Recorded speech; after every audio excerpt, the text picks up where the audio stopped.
Hello, my dear wanderers. This is Night Wanderer. Welcome to a frost-kissed evening in the lands of the Vikings, a realm of fierce warriors, ancient gods, and windswept fjords. Picture this. We're gathered by a roaring fire on the edge of a quiet Norse village. The air carries the scent of pine and salt water, mingling with the smoky warmth of the flames. In the distance, the sea murmurs against the rocky shore, and above us, the northern lights shimmer like a celestial dance.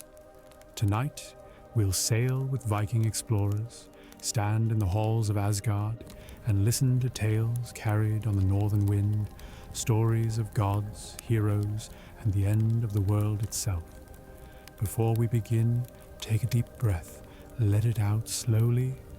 Now, if you're enjoying these journeys, leave a like, subscribe, and write in the comments where you're watching from and what time it is there. It means so much to this little cozy channel. Are you settled, wrapped in your blanket, or curled somewhere peaceful? Then let the sagas begin. We begin not with the clash of swords or the roar of a storm-tossed sea, but with the quiet heartbeat of a Viking village, nestled in a narrow valley where a fjord carves its way through the earth like a silver serpent gliding through the stone. The sun has just dipped below the jagged peaks that rise like the teeth of some ancient beast, leaving the sky awash in hues of amber and violet, as if the gods themselves have spilled their paints across the heavens in a moment of divine carelessness. The air is crisp, biting at the edges of your breath with a sharpness that speaks of winter's approach, but the fire before us glows with a steady warmth, its light dancing on the faces of those gathered here. Men with cheeks roughened by the wind, their eyes squinting against the glow. Women with braids woven tight as the ropes of a ship, their hands busy with tasks, and children clutching small wooden carvings of dragons and wolves, their laughter a bright thread in the tapestry of the evening. This village, tucked away in the lands of the Danes around the year 850, is a world unto itself.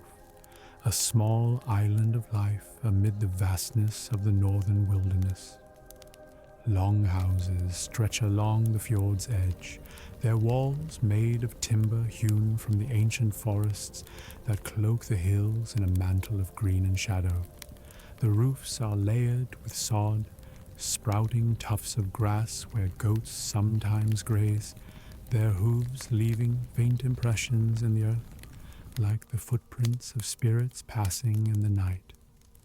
Smoke curls from the chimneys, rising in lazy spirals that blend with the mist rolling down from the mountains, a mist so thick it seems to carry the whispers of the gods themselves.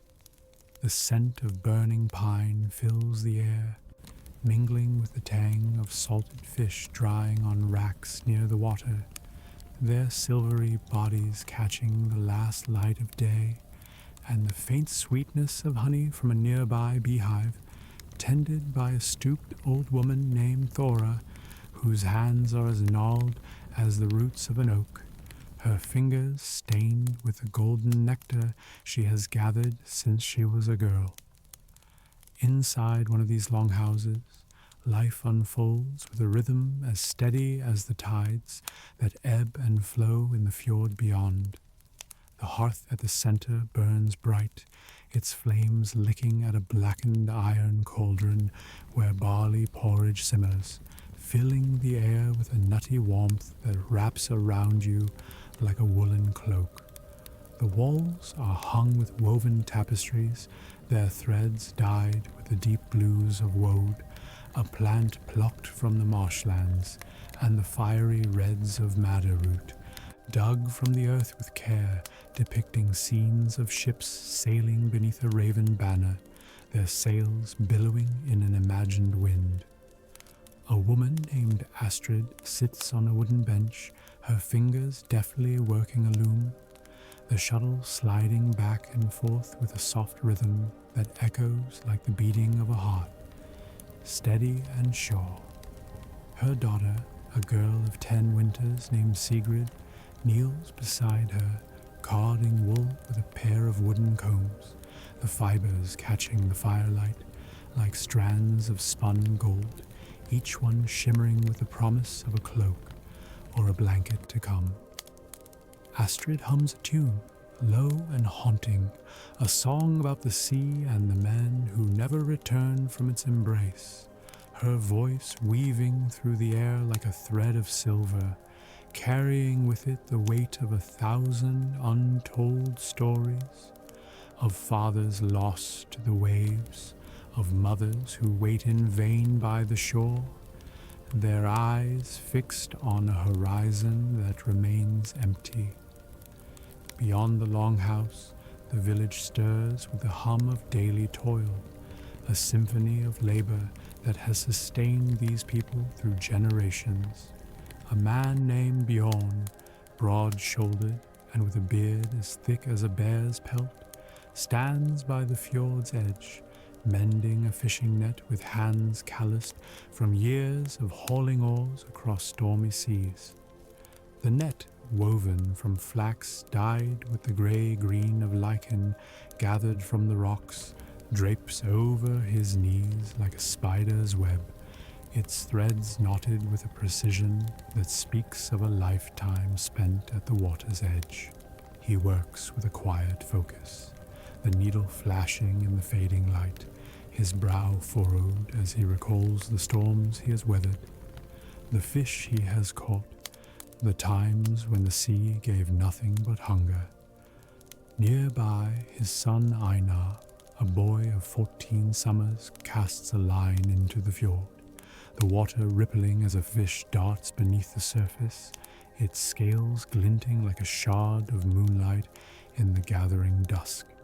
The fjord itself is a mirror, reflecting the sky's deepening colors, amber fading to indigo, violet giving way to the black of night, its surface broken only by the occasional leap of a salmon or the slow glide of a heron, its wings cutting through the air with a grace that seems almost otherworldly, a messenger of the gods come to watch over this quiet corner of the world.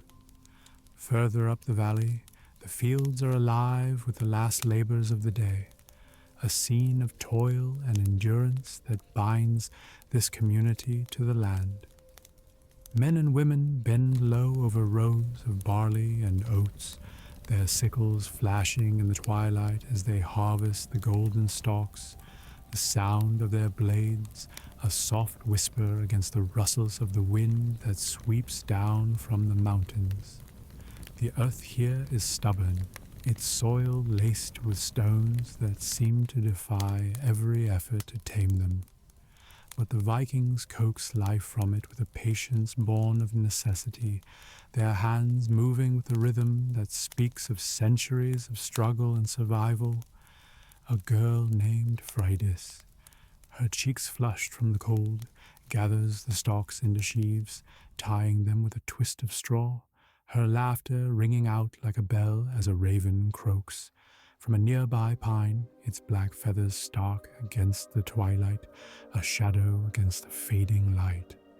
The raven, a sacred bird to these people, is said to carry messages from Odin, the All-Father, who sees all from his high seat in Asgard, and Freydis pauses to watch it, her breath catching in her throat as she wonders if the god himself is watching her, his one eye piercing the veil between worlds, his mind weaving the fates of all who dwell below. In the nearby woods, a group of men return from a hunt, their voices a low murmur as they carry the carcass of a deer slung between them, its antlers branching like the limbs of a fallen tree.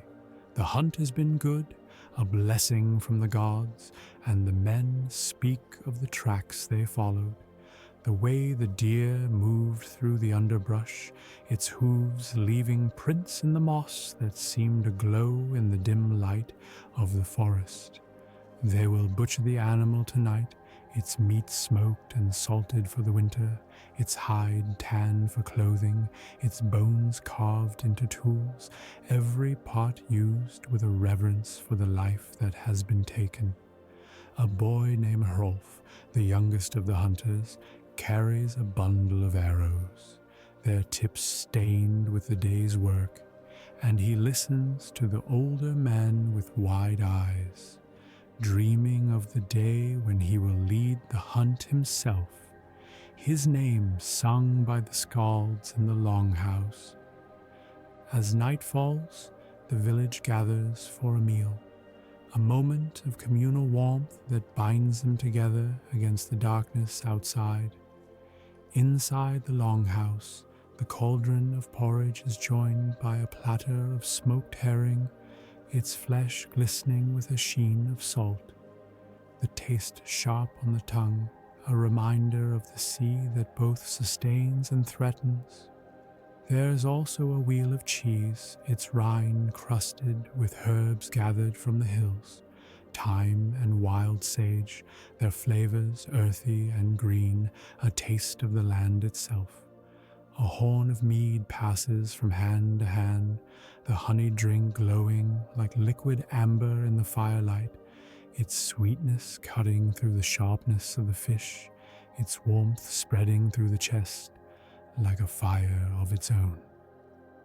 The men speak of the coming winter, their voices low and measured, their words heavy with the weight of past hardships, the blizzards that buried the village in snow, the times when the fjord froze over, trapping the fish beneath a sheet of ice, the winters when hunger gnawed at their bellies like a wolf at a bone.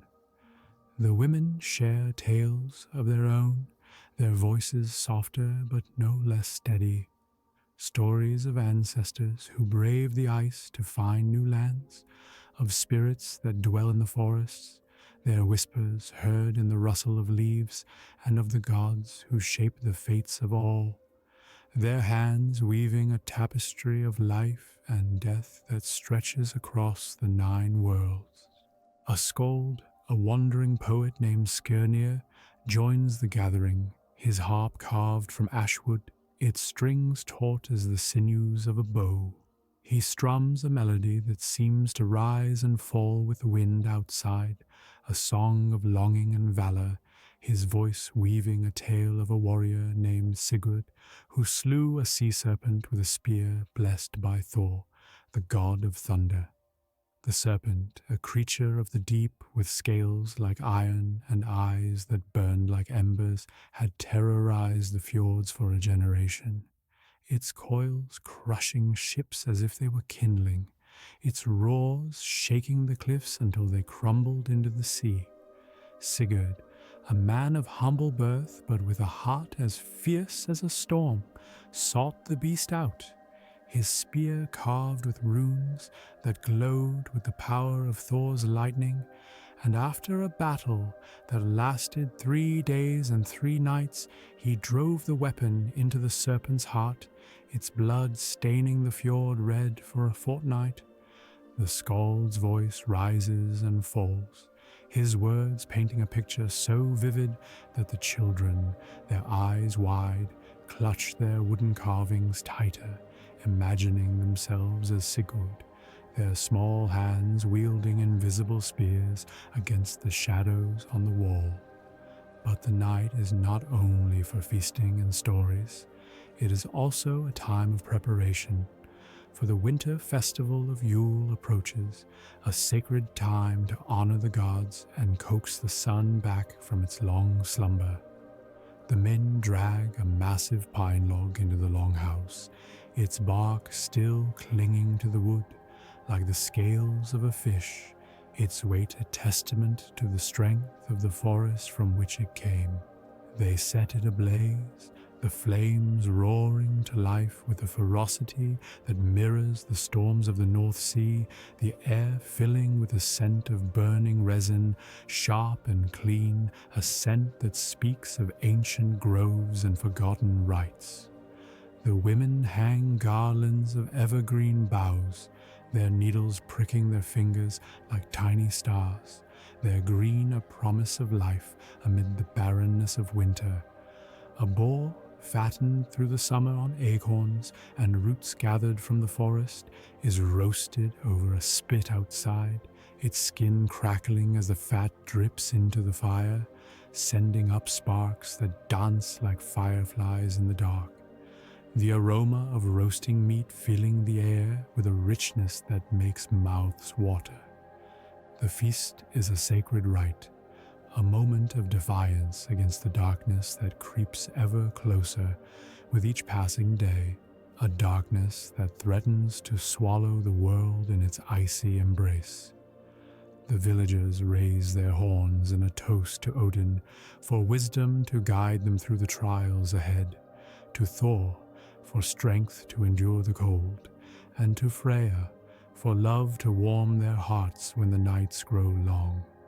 A portion of the boar is set aside, wrapped in a cloth of woven flax, its threads dyed with the indigo of woad, and buried beneath an ancient oak as an offering to the gods, a plea for their protection through the frozen months ahead.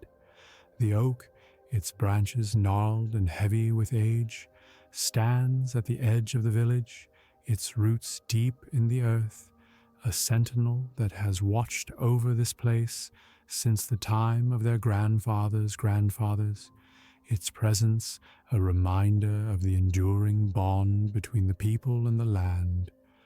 The children, their faces smeared with grease from the feast, gather around the skald as he tells of the wild hunt, a tale that sends shivers down their spines even as they huddle closer to the fire.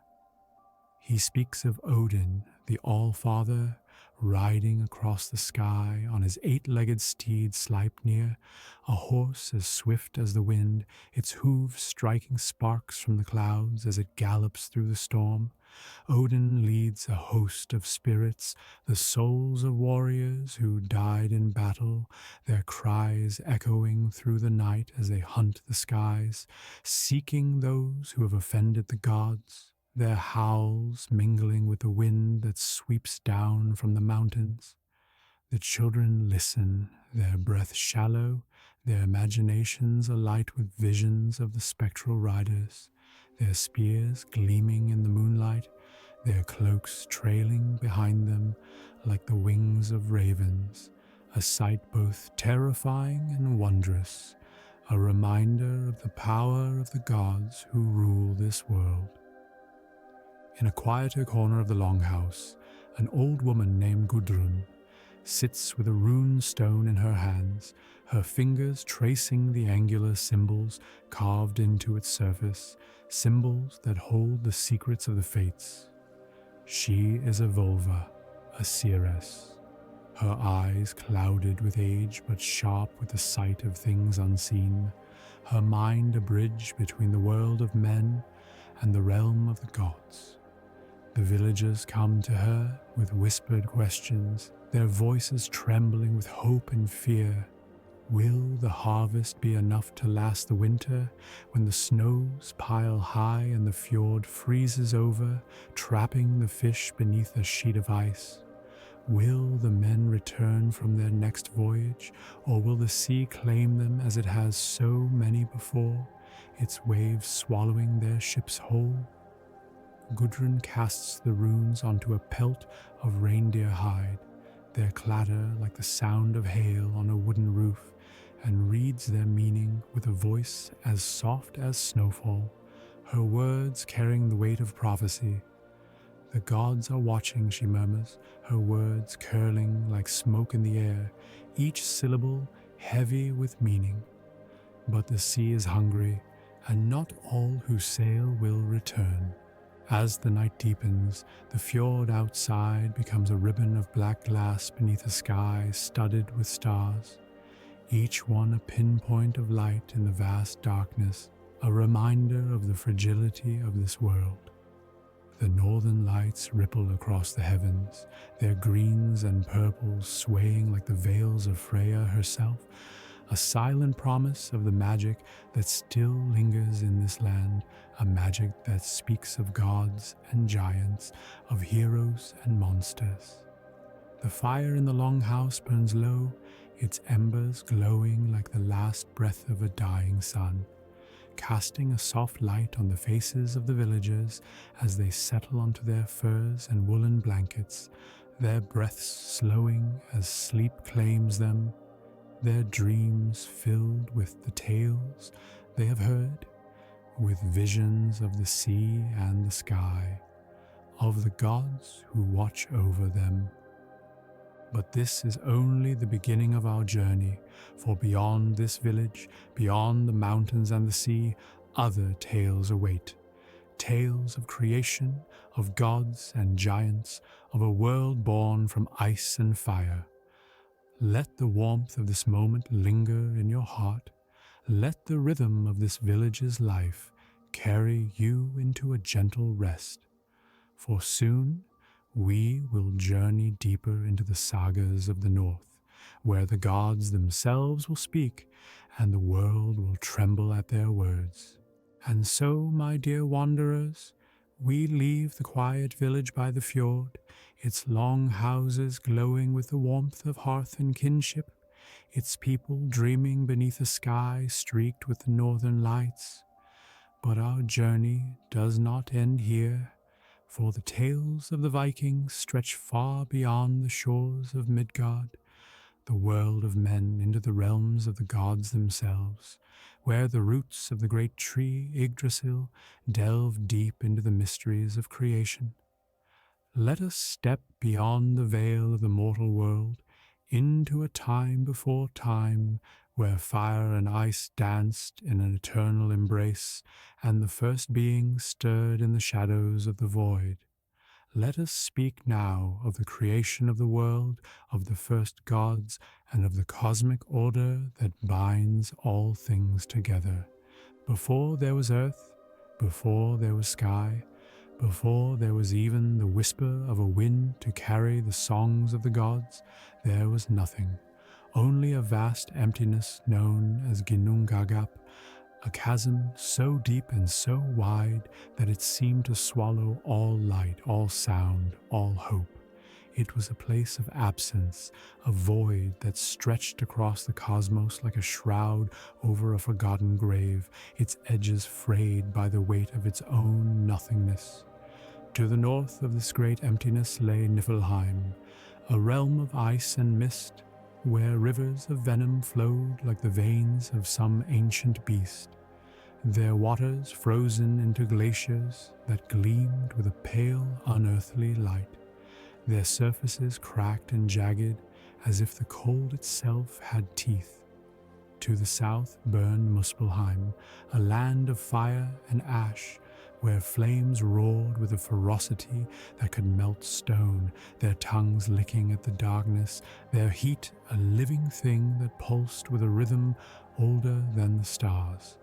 The rivers of Niflheim, 11 in number and known as the Elivagar, flowed with a poison so bitter that it could kill with a single touch, their waters seeping into the void, where they froze into a frost that clung to the edges of Ginnungagap like a shroud of white death. And it was here, in the meeting of fire and ice, that the first spark of life was born, not with a cry, not with a blaze, but with a slow, inevitable stirring, as if the universe itself had taken a breath. The heat of Muspelheim kissed the frost of Niflheim, and where they met, the ice began to melt, dripping into the void like tears from a mourner's eyes, each drop carrying with it the promise of something new. From these drops emerged Ymir, the first being, a giant so vast that his body seemed to fill the chasm, his limbs stretching across the emptiness like the roots of a mountain. His skin was as rough as the bark of an ancient tree, his breath a storm that shook the void, his eyes glowing with a light that was neither fire nor ice, but something older, something primal. Ymir was neither god nor man, but a creature of chaos, born of the clash of opposites, his existence a paradox that defied the silence of Ginnungagap. As Ymir slept, his sweat gathered in the hollows of his body, and from this sweat were born the first of the frost giants, a race of beings as cold and unyielding as the ice from which they came. They were tall and gaunt, their skin a pale blue that shimmered like the glaciers of Niflheim, their hair long and white, falling over their shoulders like a cascade of snow. Their eyes were sharp, their voices deep and resonant, carrying the weight of the cold that had birthed them. They roamed the edges of Ginnungagap, their footsteps leaving trails of frost in their wake, their laughter a sound like the cracking of ice on a frozen lake. But Ymir was not alone for long, for as he slumbered, another being emerged from the melting ice, a great cow named Audumla. Her hide as white as the purest snow, her eyes soft and knowing, her breath warm with the heat of life. Audumla fed on the salty rime that coated the edges of Ginnungagap, her tongue lapping at the frost with a gentleness that belied her size, her milk flowing in rivers that nourished Ymir, its sweetness a stark contrast to the bitterness of the void. But as she licked the ice, something miraculous happened. Over the course of 3 days, she uncovered a figure hidden within the frost, a man named Buri, the first of the gods. Buri was tall and strong, his hair as golden as the sun that had yet to rise, his eyes a deep blue that seemed to hold the secrets of the cosmos. His presence was like a flame in the darkness, a beacon of order in the chaos of Ginnungagap, and from him would come the lineage of the gods who would shape the world. Buri begat a son named Bor, who took as his wife Besla, a frost giantess whose beauty was as cold as the glaciers of Niflheim, her hair a cascade of silver that shimmered in the dim light of the void. Together they had 3 sons, Odin, Vili, and Ve, 3 brothers who would become the architects of creation, their names whispered in awe by the generations that followed. Odin, the eldest, was a figure of wisdom and mystery, his mind as sharp as the edge of a blade, his one eye, though he had not yet sacrificed the other, seeing far beyond the horizon of the void. Vili was a spirit of will, his strength a quiet force that could move mountains, his hands steady and sure, his heart burning with a fire that rivaled Muspelheim itself. Ve was a being of sanctity, his presence a blessing that seemed to consecrate the very air around him, his voice a melody that soothed the chaos of the void. But the world could not be born while Ymir lived, for his chaos threatened to unravel the order that the gods sought to create, and so Odin, Vili, and Ve turned against the giant, their hearts heavy with the weight of what they must do, their hands trembling with the knowledge of the blood they would spill. They fought Ymir in a battle that shook the foundations of Ginnungagap, their weapons clashing against his massive form, their shouts echoing through the void like the cries of 1,000 ravens. Ymir was mighty, his strength born of the primal forces that had created him, but the 3 brothers were relentless, their unity a power greater than any giant could withstand. At last they struck him down, their blades piercing his heart, and as Ymir fell, His blood poured forth in a flood so vast that it drowned all but two of the frost giants, Bergelmir and his wife, who fled to the edges of the void, their descendants destined to become the enemies of the gods. From Ymir's body, the gods crafted the world, their hands shaping his flesh into the foundations of existence, with a reverence that spoke of their love for what they created. His blood became the seas, its crimson tide washing over the void, its waves lapping at the edges of the new world like the breath of a sleeping child. His bones were piled high to form the mountains, their peaks jagged and white, a testament to the giant's strength even in death. His skull was lifted into the heavens to become the sky, its dome arching over the earth like a great shield, its inner surface studded with the sparks of a muspelheim that became the stars, each one a tiny flame in the darkness. His flesh was spread across the void to form the earth, its soil rich and dark, ready to bear the weight of life, its surface rolling in hills and valleys that seemed to pulse with the memory of Ymir's heartbeat. His hair became the forests, its strands growing into trees that stretched toward the sky, their branches swaying in the wind that was born of Ymir's last breath. But the world was not yet complete, for it lacked the spark of life, the warmth of beings to inhabit its vastness, and so the gods created the first man and woman, Ask and Embla, from two pieces of driftwood they found on the shore of the newly formed sea. Ask the man was carved from an ash tree, his body strong and straight, his spirit as enduring as the wood from which he came. Embla, the woman, was shaped from an elm, her form graceful and resilient, her heart as deep as the roots of the tree that gave her life. Odin gave them breath, filling their lungs with the air of the world, their chests rising and falling with the rhythm of life.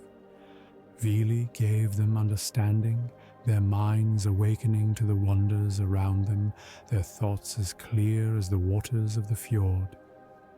Ve gave them senses, their eyes opening to the colors of the sky, their ears hearing the whisper of the wind, their hands reaching out to touch the earth beneath them.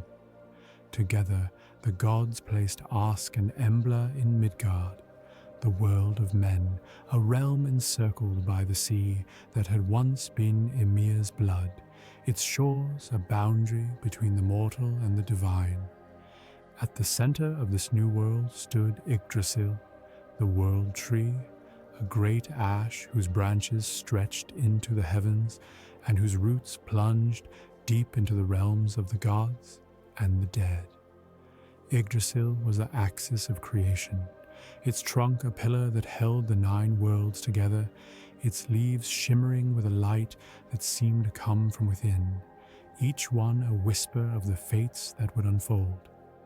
At its base lay the well of Urd, a spring whose waters were as clear as glass, its surface reflecting the faces of the Norns, 3 sisters who wove the destinies of all beings.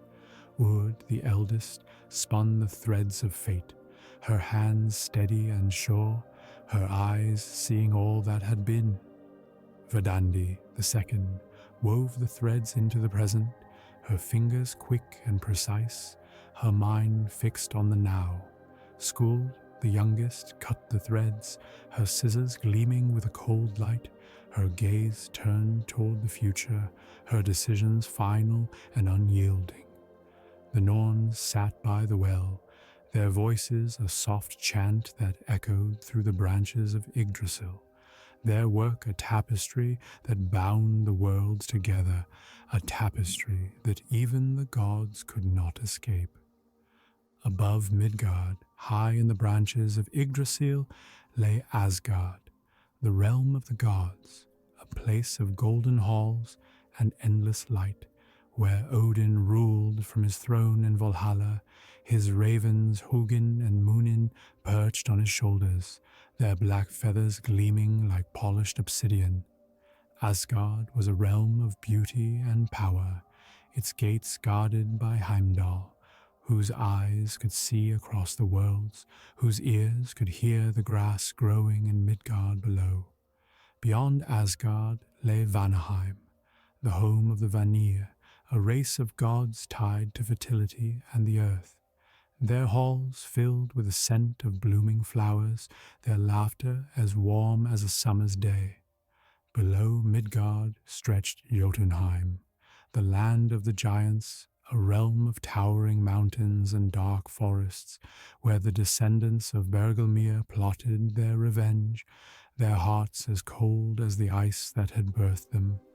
In the depths of Yggdrasil's roots lay Niflheim, the land of ice, and Muspelheim, the land of fire, their forces held in balance by the tree, their enmity a constant threat to the order of the world, and beneath it all lay Hel, the realm of the dead, ruled by Loki's daughter, a goddess whose face was half beauty, half decay, her halls filled with the souls of those who died without glory, their whispers a lament that echoed through the darkness. But let us return to Asgard, for it is here that the first gods, Odin, Vili, and Ve, set about shaping the world they had created, their hands guided by a vision of order and beauty. Odin, the All-Father, was a god of wisdom, his thirst for knowledge a fire that burned brighter than the flames of Muspelheim. He sought the secrets of the universe, his mind a labyrinth of questions that led him to the foot of Yggdrasil, where he hung for 9 days and 9 nights, his body pierced by his own spear, his blood dripping into the earth below. He hung there, suspended between life and death, his vision clouded with pain, his breath shallow, his heart pounding with the rhythm of the cosmos. On the 9th day, the runes revealed themselves to him, their shapes glowing in the darkness, their meanings a song that filled his mind with light. Odin took the runes, their power a gift to the gods and men, their shapes carved into stone and wood, their magic a bridge between the mortal and the divine. Odin's brothers, Vili and Ve, worked alongside him, their hands shaping the world with a care that spoke of their love for what they had created. Vili, the god of will, brought strength to the mountains, his touch steadying the earth beneath Midgard, his breath filling the sails of the first ships that men would build. Ve, the god of sanctity, blessed the rivers and the forests, his presence a shield against the chaos that still lingered in the shadows of the world, his voice a prayer that echoed through the halls of Asgard. Together the 3 brothers laid the foundations of the world, their work a testament to the power of unity, their vision a beacon that would guide the gods through the ages to come. But there were other gods in Asgard, beings born of the primal forces that had shaped the world, their names whispered in awe by the men and women of Midgard. There was Thor, the god of thunder, a giant of a man with a beard as red as the fires of Muspelheim, his hammer Mjolnir a weapon that could shatter mountains, his laughter a storm that shook the heavens. Thor was a protector, his strength a shield against the giants of Jotunheim, his heart as warm as the fire that burns in the heart of a star. There was Freya, the goddess of love and beauty, her hair a cascade of gold that shimmered like the sun, her eyes as deep as the seas that surrounded Midgard, her chariot drawn by cats as sleek as shadows, their fur soft and warm against her skin. Freya was a goddess of passion, her tears of amber falling to the earth, her magic a song that wove love into the hearts of all who heard it. And then there was Loki, the trickster, a god of chaos and cunning, his form ever changing, his mind a labyrinth of schemes and deceptions. Loki was a shapeshifter, his body as fluid as the rivers of Niflheim, his laughter a sound that could chill the blood, his eyes glinting with a mischief that spoke of trouble to come. He was the son of a giant, his mother a goddess, his nature a paradox that made him both friend and foe to the gods of Asgard. Loki's presence was a shadow in the halls of Asgard, his words a double-edged sword that could cut as easily as it could charm, his schemes a thread that would one day unravel the world the gods had built. And so the world was born, its foundations laid by the hands of the gods, its realms bound together by the great tree Yggdrasil, its fates woven by the Norns at the well of Urd. But the peace of this new world was fragile, for the giants of Jotunheim watched from their mountains, their hearts filled with rage, their hands itching for revenge, and in the halls of Asgard, the gods prepared for the challenges to come. Their eyes turned toward the horizon, their hearts heavy with the knowledge of the battles that awaited them. Let this tale of creation linger in your mind, my dear wanderers. Let the light of the gods guide you into a gentle rest. For soon we will speak of the heroes and the sagas, of the battles and the betrayals that shaped the world of the Vikings. My dear wanderers, we have walked through the frost-kissed lands of the Vikings, where the fjords gleam with the light of a northern dawn, and we have stood in the shadow of Yggdrasil, where the gods first shaped the world from the bones of a giant. Now, let us turn our gaze to the heavens, to the golden halls of Asgard, where the gods of the Norse live in splendor and strife, their deeds echoing through the ages like the beat of a war drum. But we will also journey to Midgard, where heroes rise to meet their fates, their names carved into the annals of history by the skalds who sing their praises. Tonight, we will speak of Thor, the thunder god, whose hammer shakes the mountains, of Loki, the trickster, whose schemes weave a web of chaos, of Ragnar Lothbrok, a warrior whose legend burns bright as the northern lights, and of the Valkyries who choose the slain for Odin's great hall of Valhalla. Let these tales fill your mind with wonder. Let the courage of heroes and the power of the gods guide you into a gentle rest, for the sagas of the north are as vast as the sea itself. Let us begin with Thor, the god of thunder, a towering figure whose presence fills the halls of Asgard with a warmth that rivals the fires of Muspelheim. Thor is a god of strength, his arms as thick as the trunks of ancient oaks, his beard a fiery red that glows like the embers of a blacksmith's forge, his eyes sparkling with the lightning that dances across the sky during a storm. He wears a belt of power, Megingjord, which doubles his already formidable might, and iron gloves, Jarngriper, which allow him to grip his hammer, Mjolnir, a weapon forged by the dwarves in the depths of Nidavellir, its head etched with runes that glow with the power of the tempest. Mjolnir is more than a weapon, it is a symbol of protection. It strikes a shield against the giants who threaten the order of the worlds, its weight a reminder of the responsibility Thor bears as the defender of Asgard and Midgard alike.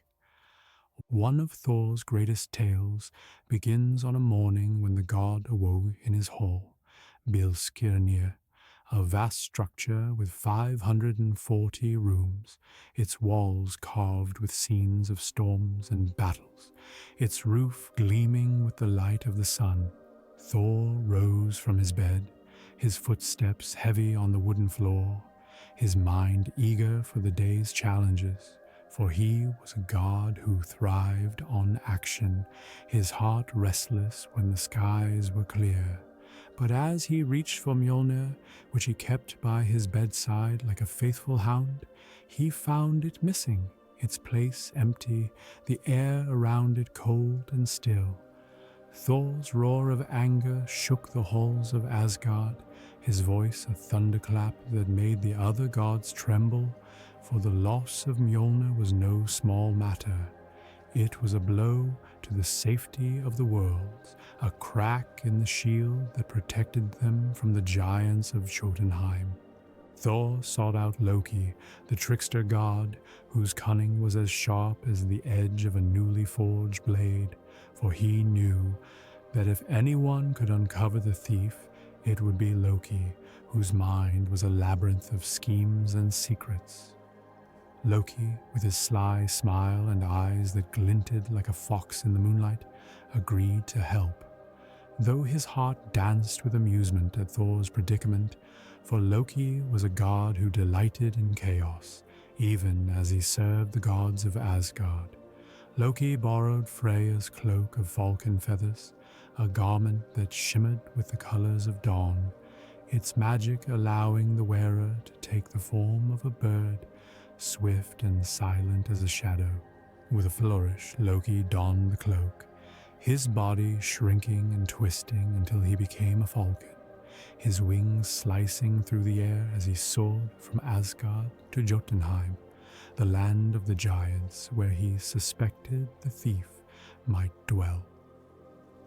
In Jotunheim, Loki found the culprit, a giant named Thrym, a towering figure whose laughter was like the rumble of an avalanche, his hair a tangled mass of black that fell over his shoulders like a storm cloud, his eyes burning with a greed that could swallow the world.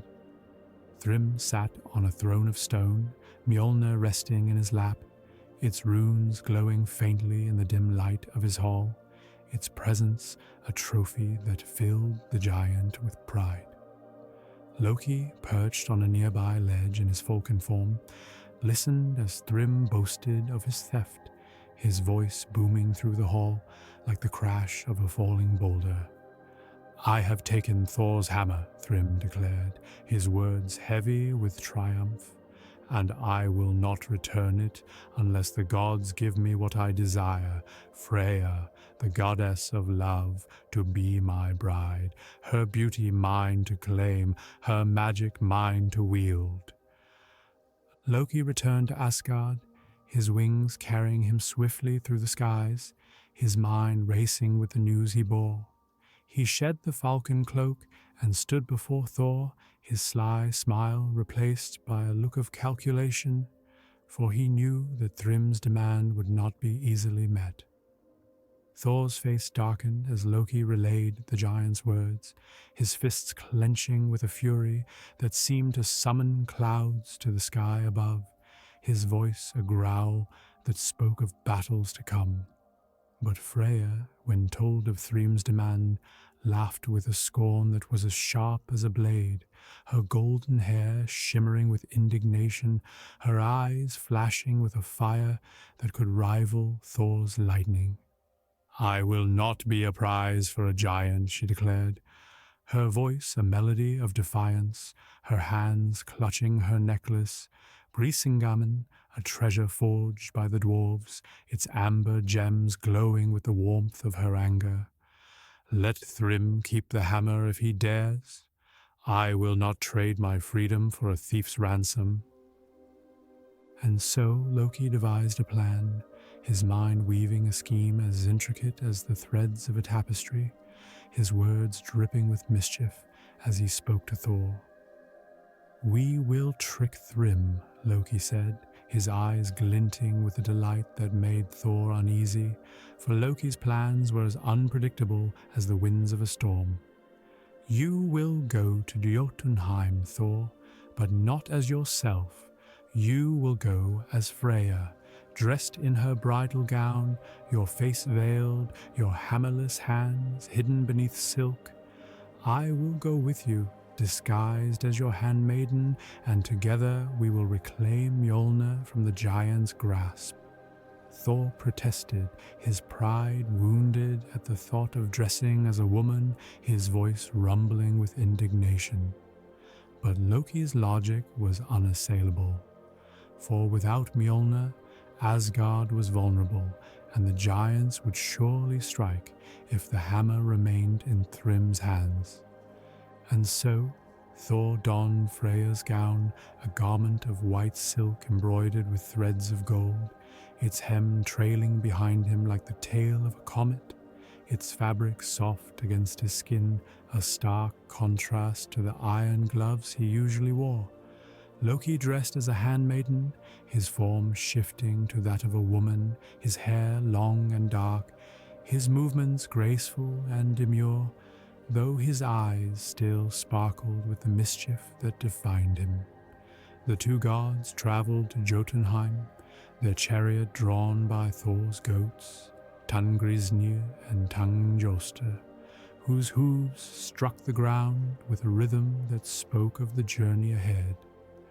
When they arrived at Thrym's hall, the giant greeted them with a grin that stretched across his face like a crack in the earth, his heart swelling with the thought of claiming Freya as his bride, his hands eager to touch the goddess he believed stood before him.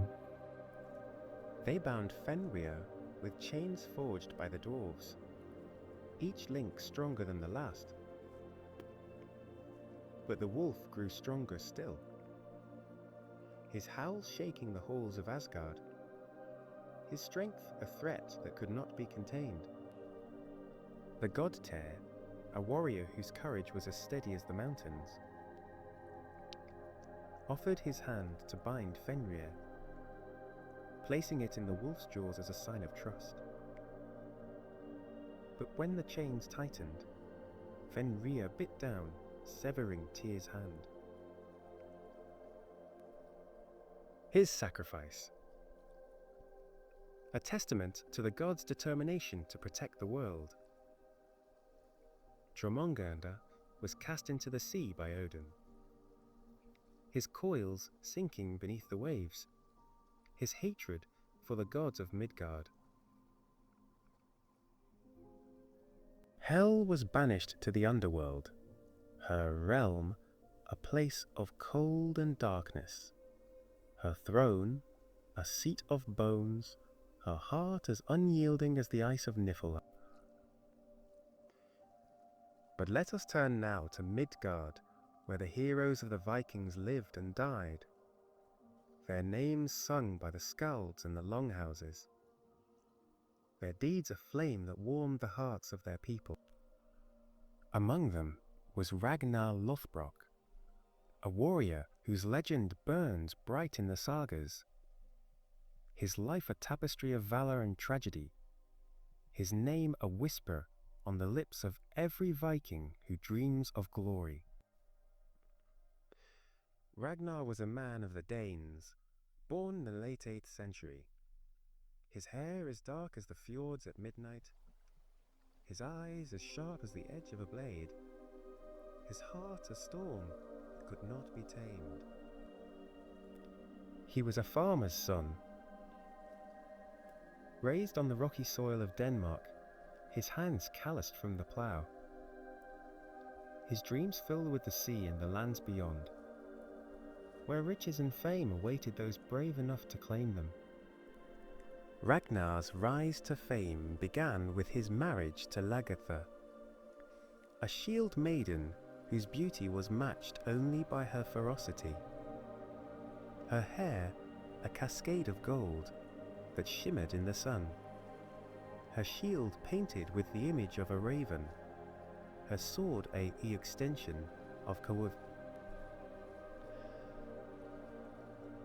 Lagertha was a warrior in her own right, her skill in battle, a song that echoed through the fields of Denmark, her courage a flame that drew Ragnar to her like a moth to a lantern. They met during a raid on their village, when Lagertha fought alongside the men, her shield blocking the blows of their enemies, her sword striking with a precision that left the ground red with blood.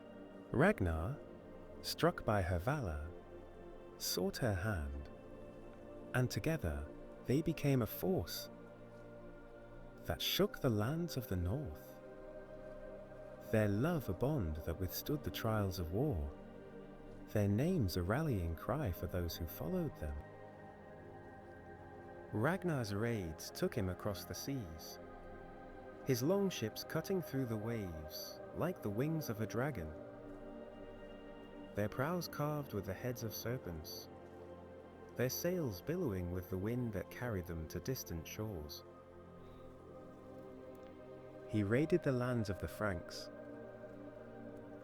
his ships descending on their monasteries like a storm from the north, his men plundering gold and silver, their laughter a sound that struck fear into the hearts of their enemies. He sailed to England, his forces clashing with the Saxons, his sword a whirlwind of death that left the fields red with blood, his name a curse on the lips of King Aella of Northumbria.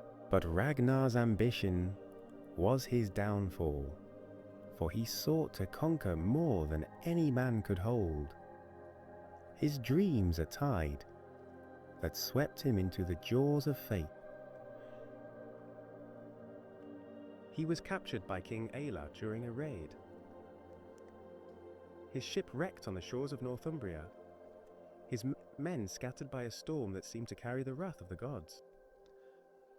Alla, a man whose cruelty was as cold as the ice of Niflheim, threw Ragnar into a pit of snakes, their venom a fire that burned through his veins, their hisses a chorus that drowned out his cries.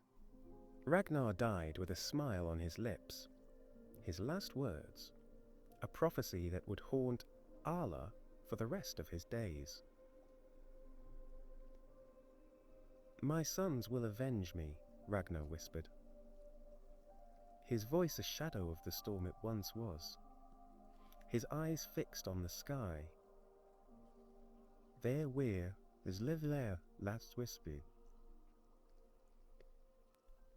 And avenge him they did, for Ragnar's sons, Ivar the Boneless, Bjorn Ironside, Hub Hvitzerk, and Sigurd Snake in the Eye, gathered an army that swept across England like a tide of vengeance, their swords a song of death that echoed Allah.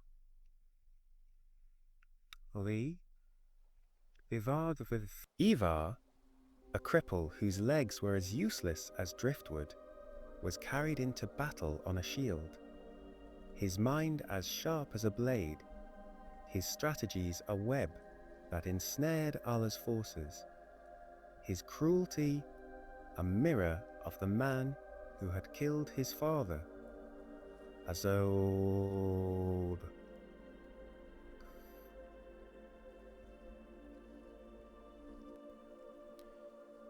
Allah was captured, his fate sealed by the sons of Ragnar, who carved the blood eagle on his back.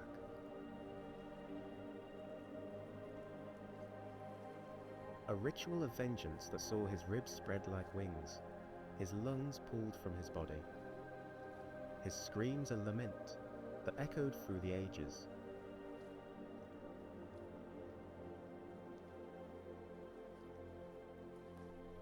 But let us return to Asgard, for there are other figures in the sagas of the gods, beings whose roles are as vital as the heroes of Midgard. The Valkyries, the choosers of the slain, are among them, their beauty a flame that burns through the darkness. And Vvar,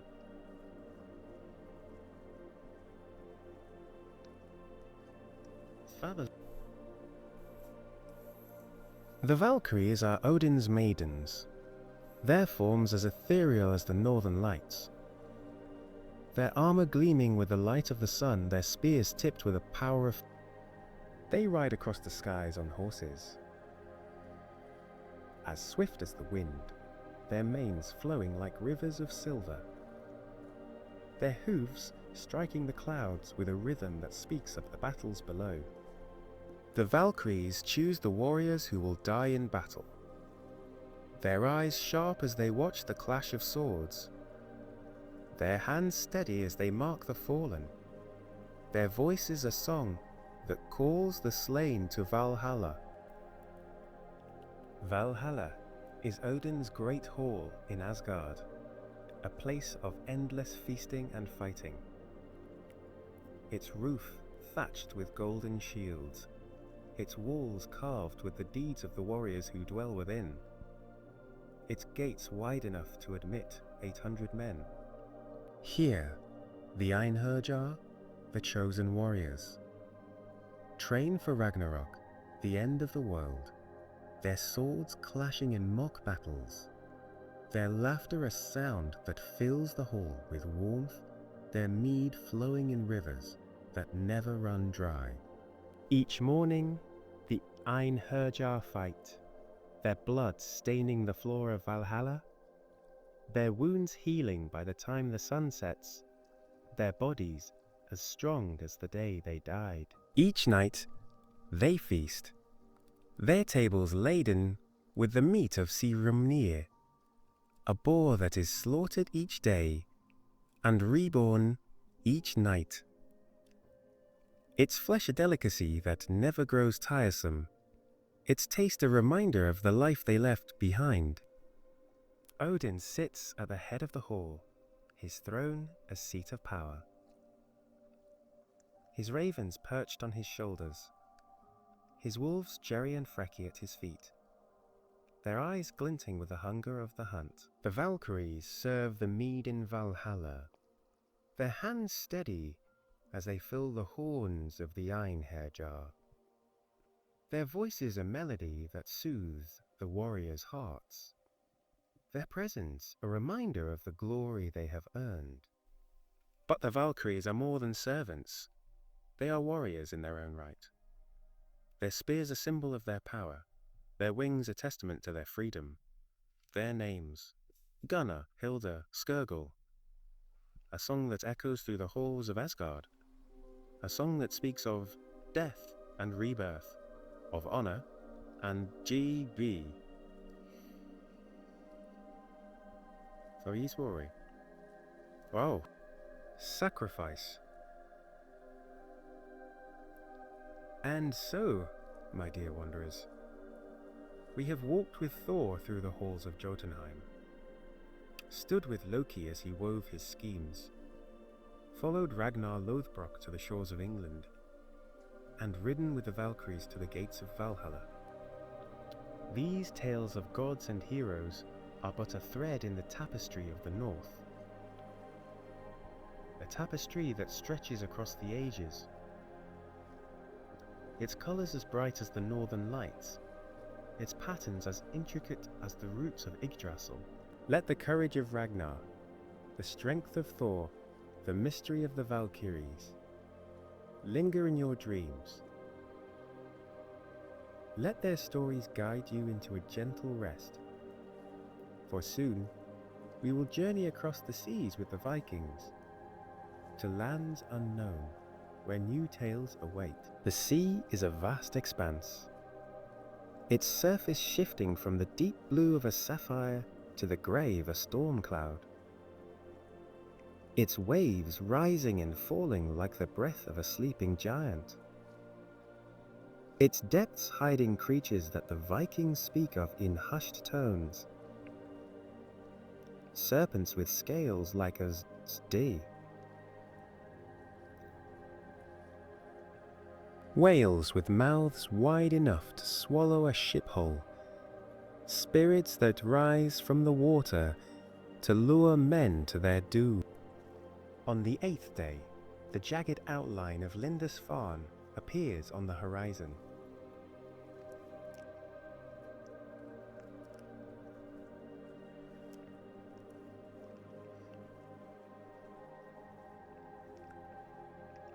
Its stone walls a pale grey against the green of the island. Its bell tower, A beacon that draws the Vikings like a flame draws a moth. Ingvar gives the order to lower the sail, his voice steady as he commands his men to ready their weapons, their hands gripping the hilts of their swords, their eyes gleaming with the anticipation of battle.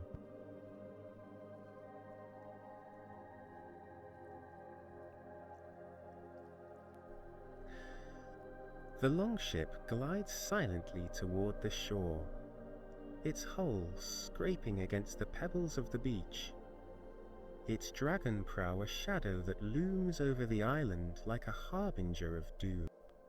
The monks of Lindisfarne, their robes a stark white against the grey of the stone, see the ship too late, their prayers interrupted by the shouts of the Vikings, their hands trembling as they clutch their holy books, their hearts filled with a fear that they have never. The raid is swift and brutal, the Vikings moving with a precision that speaks of countless such expeditions. Their axes flashing in the sunlight, their swords striking with a force that shatters bone and wood alike. The monks flee, their cries echoing through the halls of the monastery, their feet stumbling on the stone steps as they seek refuge that does not exist. Ingvar leads the charge, his axe a whirlwind of death, his voice a roar that drowns out the screams of the fallen, his heart pounding with the thrill of conquest.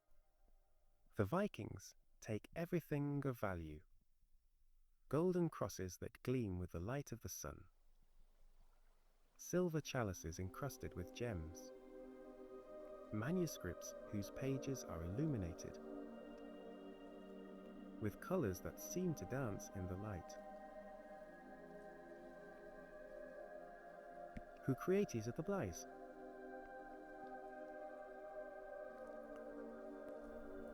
The monastery is left in ruins, its walls stained with blood, its treasures carried back to the longship, its monks scattered or slain, their prayers unanswered by the god they served.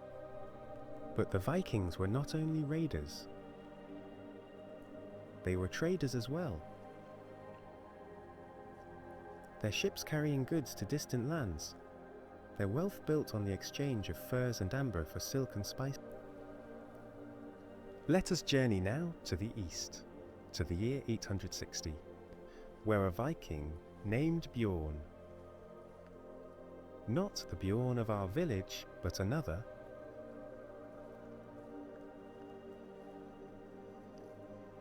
a man whose name means bear, a fitting title for wolves, a land of forests and steppes.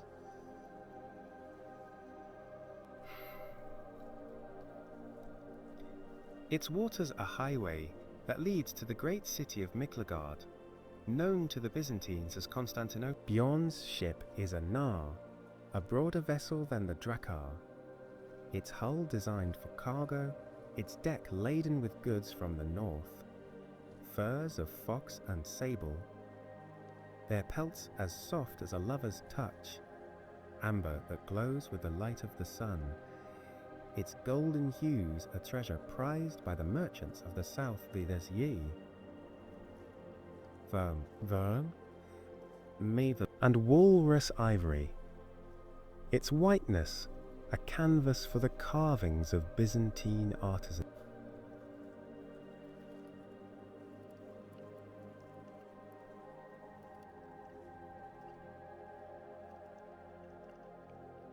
The rivers of the Ruse winding through lands where the people are as fierce as the wolves that roam the forests, their air is a constant threat to the Vikings who sail their waters.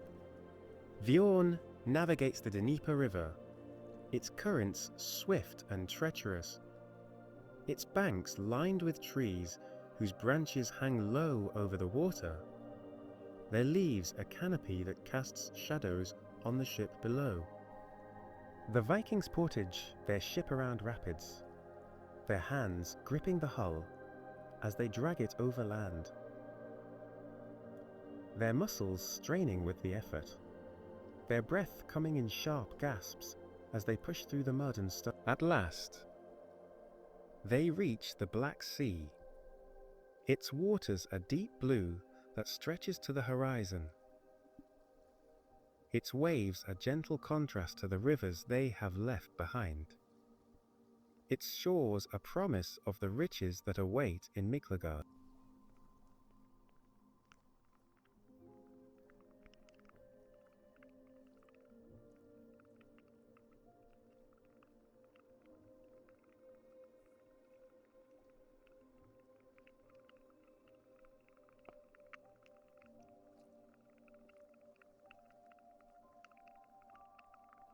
Weird streets, a maze of color of the world gathered to trade that day. Bjorn and his men dock their ship at the harbour, their furs and amber unloaded with care, their hands steady as they barter with the Byzantines, their voices a blend of Norse and Greek, their laughter a sound that carries across the water. They trade their goods for silk as fine as a spider's web. Its colours a tapestry of crimson and sapphire, spices whose scents fill the air with the warmth of distant lands, cinnamon and cloves, their flavours a burst of fire on the tongue, and silver coins stand rare. Their weight, a promise of wealth to come. Bjorn marvels at the city, its churches filled with mosaics.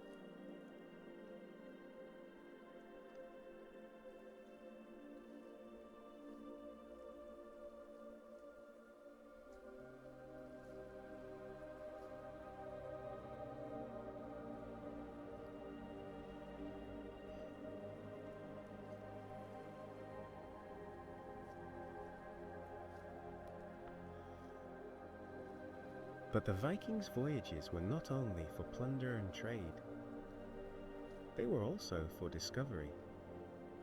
Their ships carrying them to lands unknown, their hearts filled with a longing for the new and the uncharted.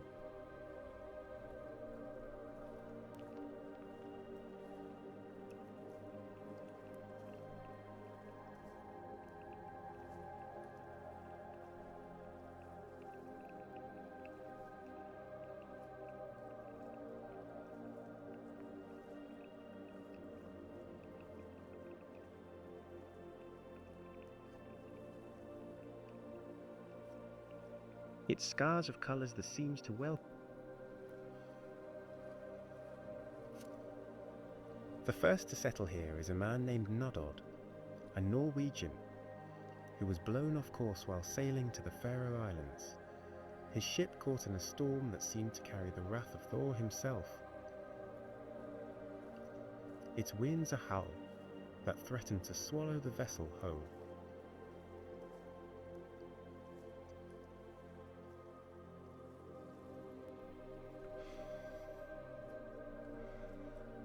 His eyes widened on the eastern coast of Iceland, his feet sinking into the black sand of the beach, his eyes wide as he took in the land before him, its mountains rising beasts, its rivers flowing with a clarity that seemed to reflect the re-phase. He named the land Snaeland, the land of snow, for a blizzard swept over the island as he explored, its flakes falling like a curtain over the world, its cold a reminder of the harshness of this place. But Nodod did not stay, his heart still tied to Norway, his ship carrying him back to the fjords he called home.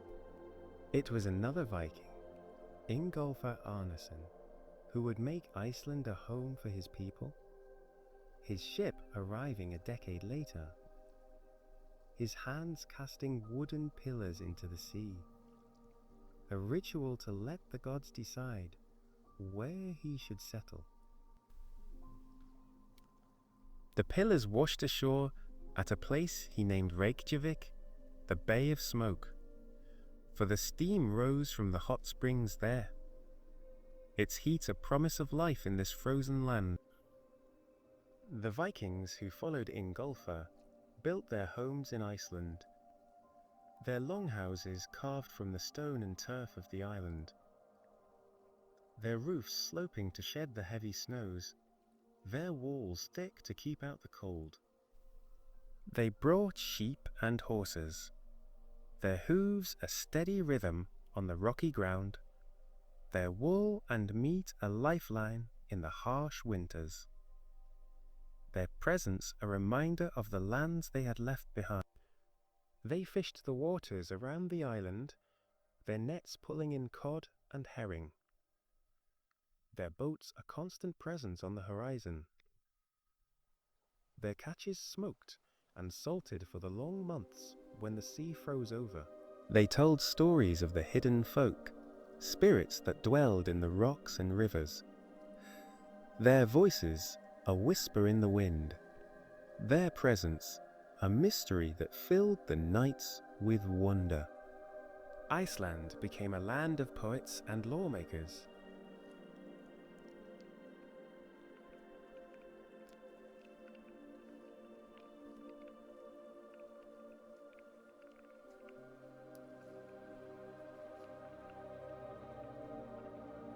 A voice is a chorus that held the community together.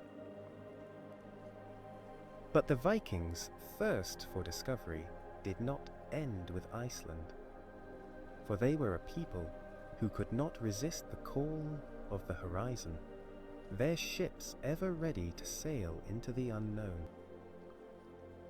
In the year 982, a man named Eric the Red, a Norwegian exile, whose temper was as fiery as his hair, set sail from Iceland, his ship carrying him west, his heart filled with a longing for a new beginning.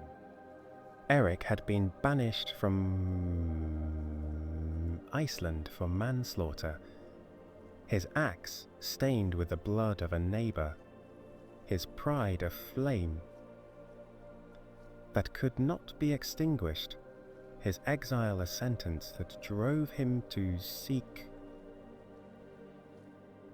He sailed for 3 days, his ship battling waves that rose like mountains, its hull creaking with a strain, its sail torn by the wind, until he sighted a land of towering glaciers and green valleys, its shores a promise of Avi. Eric named this land Greenland, a name that was both a hope and a lie. For while its coastal valleys bloomed with grass in the summer, its interior was a wasteland of ice, its cold a force that could kill with a single breath. Eric returned to Iceland, his voice filled with tales of this new land, his words a lure that drew others to follow him.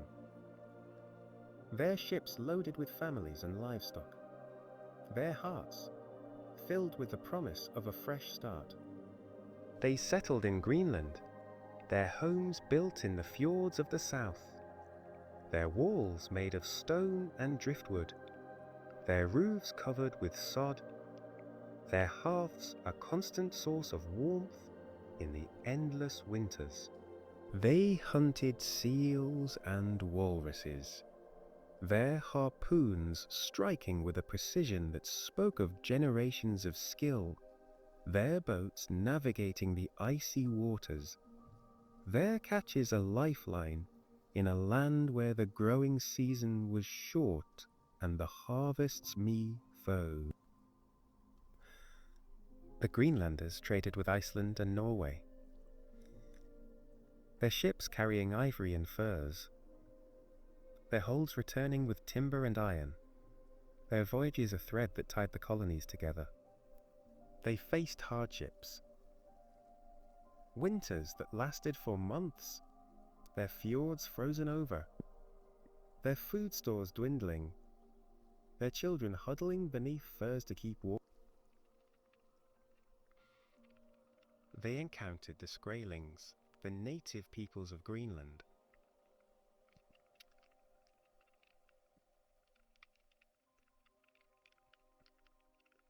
Their language a mystery to the Vikings, their arrows a threat that kept the settlers on it. But the Greenlanders endured.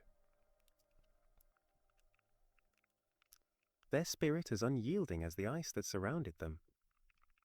Their lives a testament to the resilience of the Viking spirit. The greatest of the Vikings' discoveries came in the year 1000, when Leif Erikson, the son of Eric the Red, set sail from Greenland, his ship following a course that would take him to a land no European had seen. Leif had heard tales from a sailor named Bjarni Herjolfsson.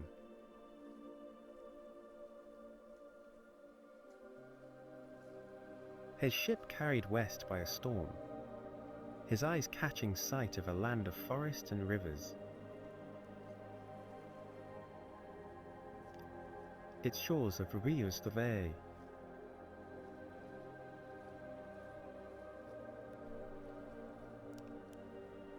Leif, a man whose heart was as bold as his father's, gathered a crew of 35 men, their hands eager to row, their spirits lifted by the thought of discovery, their ship loaded with provisions for a journey into the unknown. Leif's ship sailed west, its course taking it first to a land of flat stones and glaciers, a place he named Helluland. The land of flat stones, its shores barren and cold, its rocks a testament to the harshness of the north.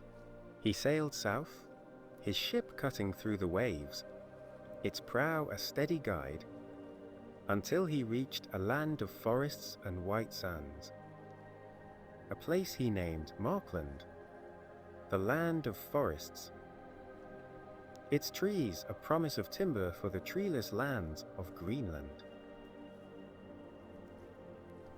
its beaches a stretch of beauty that made the Vikings' hearts sing. But life did not stop, for his dreams carried him further, his ship sailing on until it reached a land of wild grapes and fertile fields, a place he named Vinland, the land of wine, its bounty a treasure that filled the Vikings. Leif and his men built a camp in Vinland, their houses made of sod and timber, their roofs sloping to shed the rain, their walls a shield against the winds that blew from the sea. They harvested the grapes, their hands stained with the juice, their laughter a sound that echoed through the forest, their baskets filled with a fruit that was as sweet as the mead of Valhalla. They cut timber, their axes striking with a rhythm that spoke of the long houses they would build. Their ships loaded with the wood that was so scarce in Greenland. They encountered the Skrælings, the native peoples of this land, a people who came in canoes of birch bark, their faces painted with ochre, their hands carrying bows and arrows, their voices a song that the Vikings could not understand.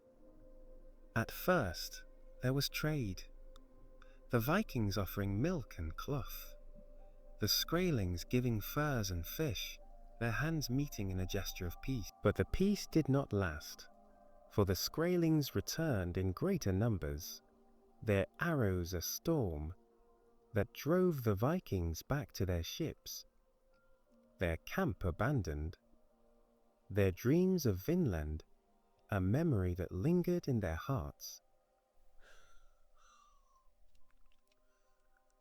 Leif and his men returned to Greenland,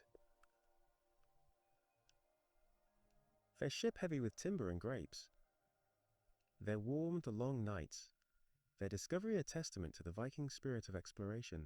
Vinland, now known as Newfoundland in modern Canada, was a land the Vikings had reached 500 years before Columbus.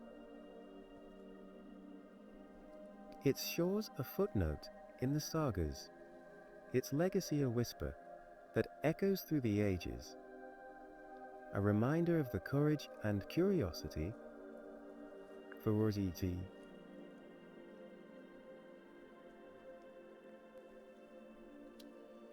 And so, my dear wanderers, we have sailed with the Vikings across the seas, from the raided shores of Lindisfarne to the markets of Midgard, from the icy fjords of Iceland to the green valleys of Greenland, where the Vikings walked in a world and wars rallied us.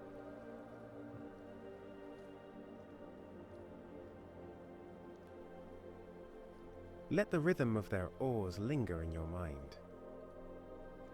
Let the call of the sea guide you into a gentle rest, for soon we will speak of the end of the world, of Ragnarok and of the final Fireside, where the tales of the North will come to a close.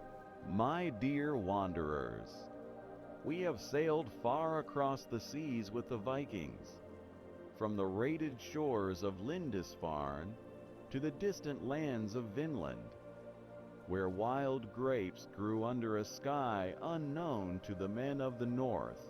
We have stood in the halls of Asgard, where Thor's hammer echoed with the power of thunder, and walked the fields of Midgard, where heroes like Ragnar Lothbrok carved their names into the stone of history.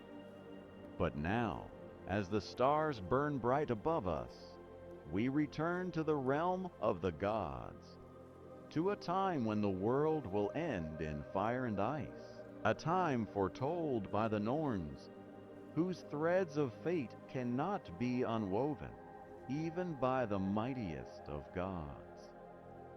We will speak of Ragnarok, the doom of the gods, the twilight of the world, and then we will gather one last time by the fireside, to bid farewell to these tales of the North. Let the shadows of the end times fill your mind. Let the warmth of our final moments guide you into a gentle rest. For this is the end of our journey, but perhaps the beginning of a new one in your dreams.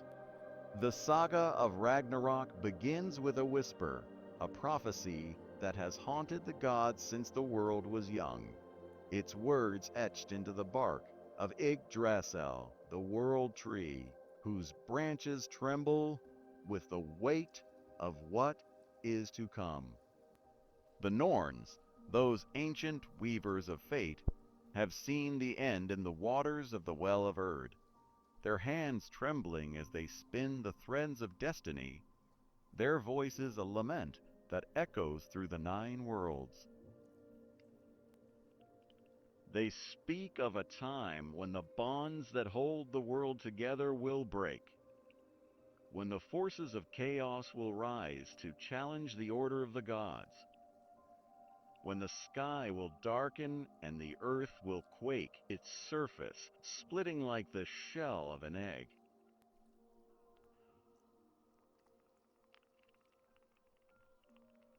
Its depths releasing the horrors that have been bound since the dawn of time. The first sign of Ragnarok is the Fimbulwinter, a winter unlike any other. A season of cold that grips the world with a ferocity that makes the glaciers of Niflheim. For 3 years the snow falls without ceasing, its flakes a shroud that covers Midgard in a blanket of white, its weight crushing the forest and fields, its cold seeping into the bones of men, turning their breath to ice, their hearts to stone. The sun hides behind a veil of gray, its light too weak to pierce the storm, its warmth a memory that fades with each passing day. In this darkness, the bonds of kinship break, brothers turning against brothers, fathers against sons, their hands stained with blood, their voices a chorus of rage and despair. The world of men descends into chaos, its people driven mad by hunger and cold, their fires burning low, their hopes extinguished like a candle in a storm. As the Fimbul winter rages, the stars begin to fall, their light streaking across the sky, like tears from the heavens, their descent a signal that the end is near. The great wolf skull, who has chased the sun across the sky since the world was born, catches his prey at last, his jaws closing around the golden orb, his teeth tearing through its light, plunging the world into darkness. His brother Hati, the hunter of the moon, follows close behind. His howl's a sound that chills the blood, his jaw snapping shut on the silver disk. Its glow extinguished, its absence a void that mirrors the emptiness of Jinyan Gok. The sky, once a canvas of light and color, becomes a shroud of black, its surface unbroken, save for the flashes of lightning that herald the coming storm. Its darkness a mirror of the chaos that now reigns below. In the depths of the sea, Jormungandr, the Midgard serpent, stirs, his coils tightening around the world, his scales shimmering with the colors of the abyss, his venom a poison that seeps into the waters, turning them to acid, their waves rising in a tide that swallows the shores.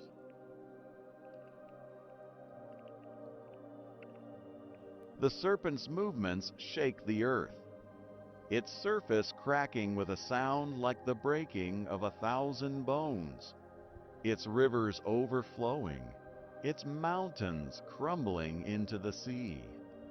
The great wolf Fenrir, bound by the gods, with chains forged by the dwarves, breaks free at last, his howls shaking the halls of Asgard, his jaws stretching wide, his teeth gleaming with a hunger that has grown over centuries, his freedom a sign that the end has come.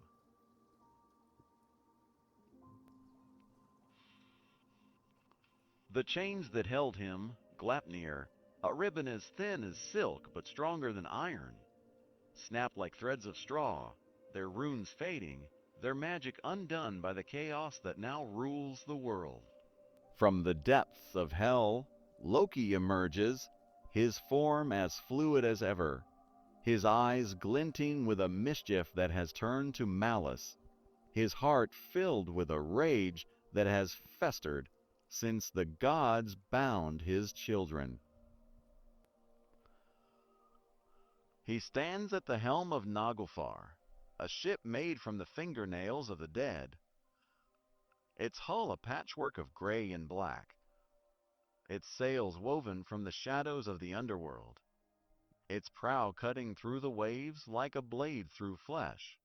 Loki leads an army of the dead, their forms skeletal and pale, their eyes glowing with a light that speaks of the torment of hell, their hands clutching weapons forged in the fires of despair, their voices a wail that echoes through the darkness. At his side stands his daughter Hel, her face a paradox of beauty and decay, her throne abandoned, her heart set on the destruction of the gods who banished her, her presence a shadow that chills the air. In Muspelheim, the fire giant Surt rises, his body a blaze of flame, his sword a weapon that burns with the heat of 1,000 suns, its blade a streak of light that cuts through the darkness, its fire a force that will consume the world. Surt leads the sons of Muspel, a host of giants whose bodies glow with the light of the inferno, their laughter a sound like the crackling of a forest fire, their steps leaving trails of ash in their wake. They march toward Asgard, their flames a tide that melts the ice of Niflheim. their heat a contrast to the cold that has gripped the world, their presence a harbinger of the destruction to come. The gods of Asgard prepare for the final battle, their hearts heavy with the knowledge that they cannot escape their fate, their hands steady as they take up their weapons, their voices a chant that echoes through the golden halls. Odin, the All-Father, stands at the forefront, his spear Gungnir in hand, its tip gleaming with the light of the runes, its shaft carved with the names of the fallen, its power a testament to the wisdom he has gained through sacrifice. He wears his golden helmet, its crest a raven that seems to watch the battlefield, his one eye fixed on the horizon, his mind filled with the visions of the battle to come. Thor stands beside him, his hammer Mjolnir glowing with the power of thunder, his belt of strength tied tight, his iron gloves gripping the handle of his weapon, his heart pounding with a fury that will not be quenched.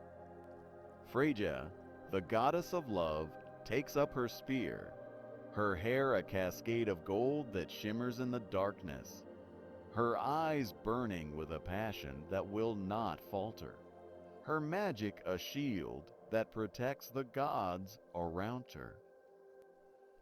The battle begins on the plain of Vigrid, a field that stretches across the worlds, its surface a wasteland of stone and ash, its edges marked by the rivers of fire and ice that flow from Muspelheim and Niflheim.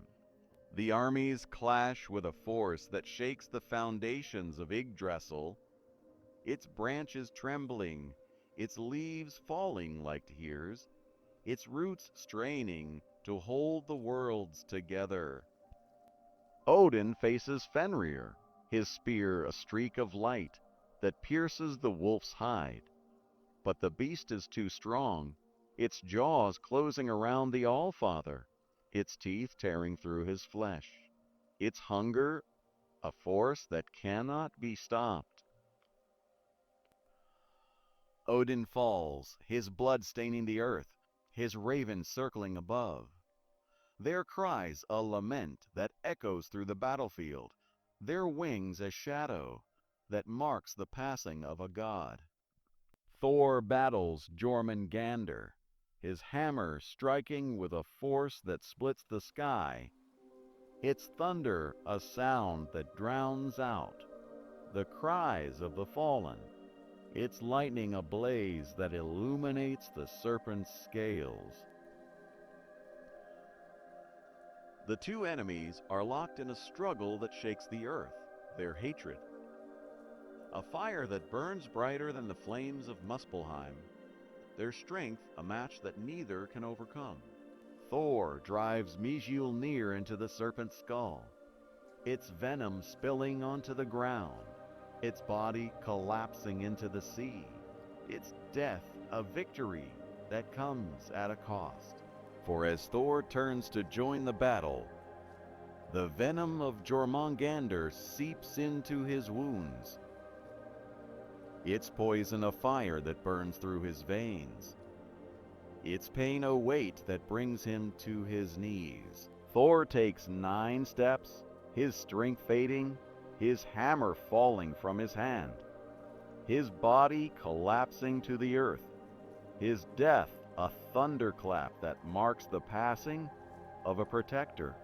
Freyja fights alongside the gods, her spear a dance of light, her magic a song that weaves courage into the hearts of her allies, her beauty a beacon in the darkness. But she falls to the sons of Muspel, their flames a tide that engulfs her, her body consumed by the fire, her tears of amber falling to the earth, their glow a memory of the love she brought to the world. Loki and Heimdall, the guardian of Asgard's gates, face each other in a duel that mirrors their ancient enmity.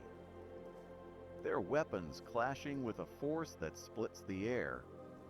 Their hatred a storm that consumes them both. They strike fatal blows at the same moment, their bodies falling to the ground, their blood mingling in the dirt, their deaths a balance that marks the end of their feud.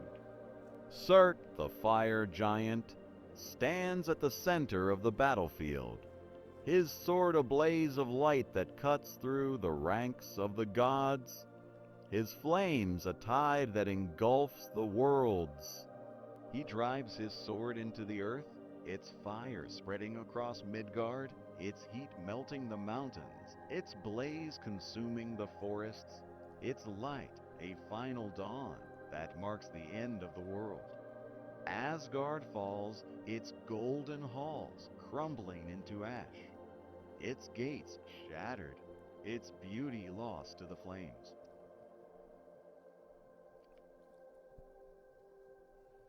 Yggdrasil burns, its branches a pyre that lights the sky, its roots a smoldering ruin, its leaves a cascade of embers that fall like stars. The world is consumed, its seas boiling, its earth scorched, its sky a shroud of smoke that chokes the heavens, its end a silence that echoes through the void.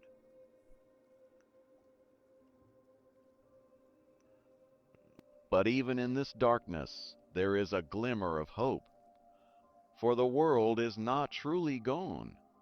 It is reborn.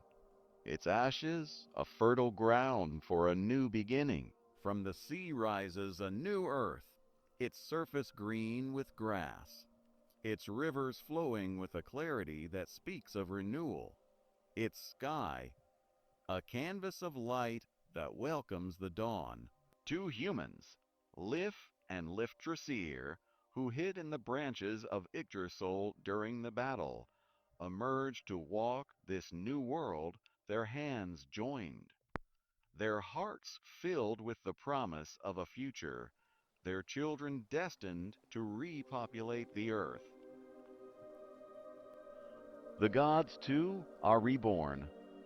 Balder, the god of beauty, returns from hell, his smile a light that warms the new world, his presence a promise of peace.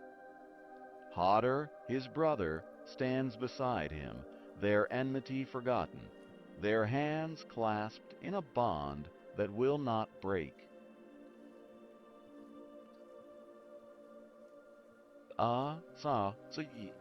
Vidar and Vali, the sons of Odin, survive the flames, their strength a foundation for the new age, their hearts filled with the wisdom of their father.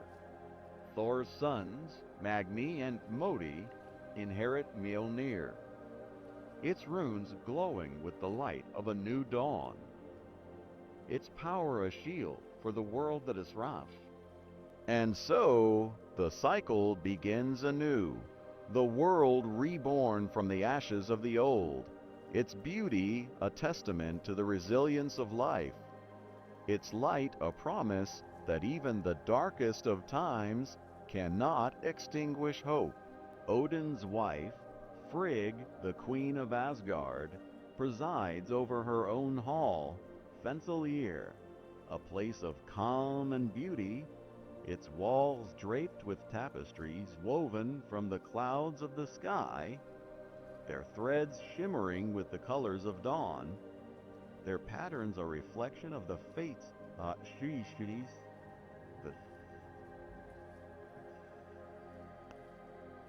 Frigg is a goddess of wisdom and foresight, her knowledge a mirror of Odin's, though she speaks little of what she knows, her silence a shield that protects the secrets of the future, her hands busy with the spinning of wool. Its fibers a symbol of the lives she watches over. She sits with her handmaidens, their voices a soft melody as they weave and spin, their laughter a warmth that fills the hall, their presence a comfort to Frigg, who bears the weight of knowing what is to come. Her heart heavy with the knowledge of Ragnarok. Her love for Odin, a flame that burns steady through the ages. Beyond Valhalla lies Gladsheim, the hall where the gods are to hold council. Its roof a dome of gold that gleams with the light of the sun. Its walls carved with scenes of the world's creation.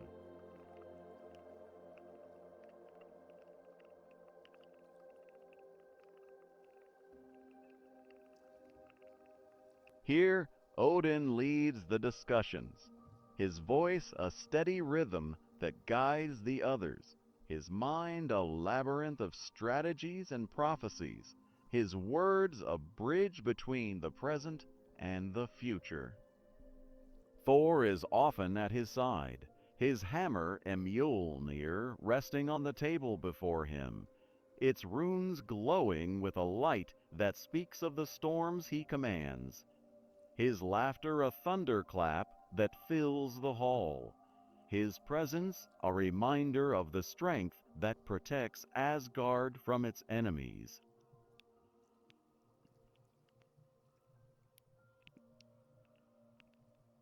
Freya joins them, her necklace Brisengamen glowing with the warmth of amber, her eyes sharp with the magic of the Vanir, her voice a melody that soothes the tempers of the gods, her beauty a light that draws their gaze. But not all is harmony in Asgard, for the gods are as prone to quarrels as the men of Midgard. Their tempers a storm that can shake the heavens, their disagreements a fire that burns through the halls.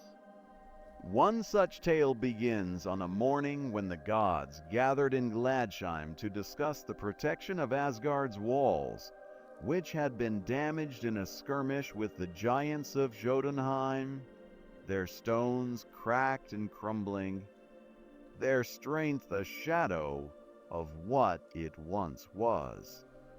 La, they, la, wa, wa. A builder, a giant in disguise, offered to repair the walls, his hands steady as he spoke of his craft, his voice smooth with the promise of a fortress that would withstand any assault. But his price was steep, the hand of Freya in marriage, her beauty a prize that the giant coveted, her magic a power he longed to claim.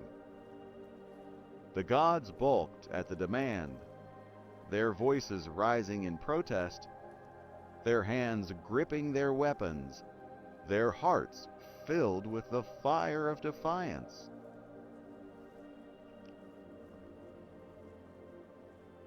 Loki, ever the trickster, stepped forward with a sly smile, his eyes glinting with a mischief that made the others uneasy, his mind already weaving a scheme that would turn the giant's greed against him.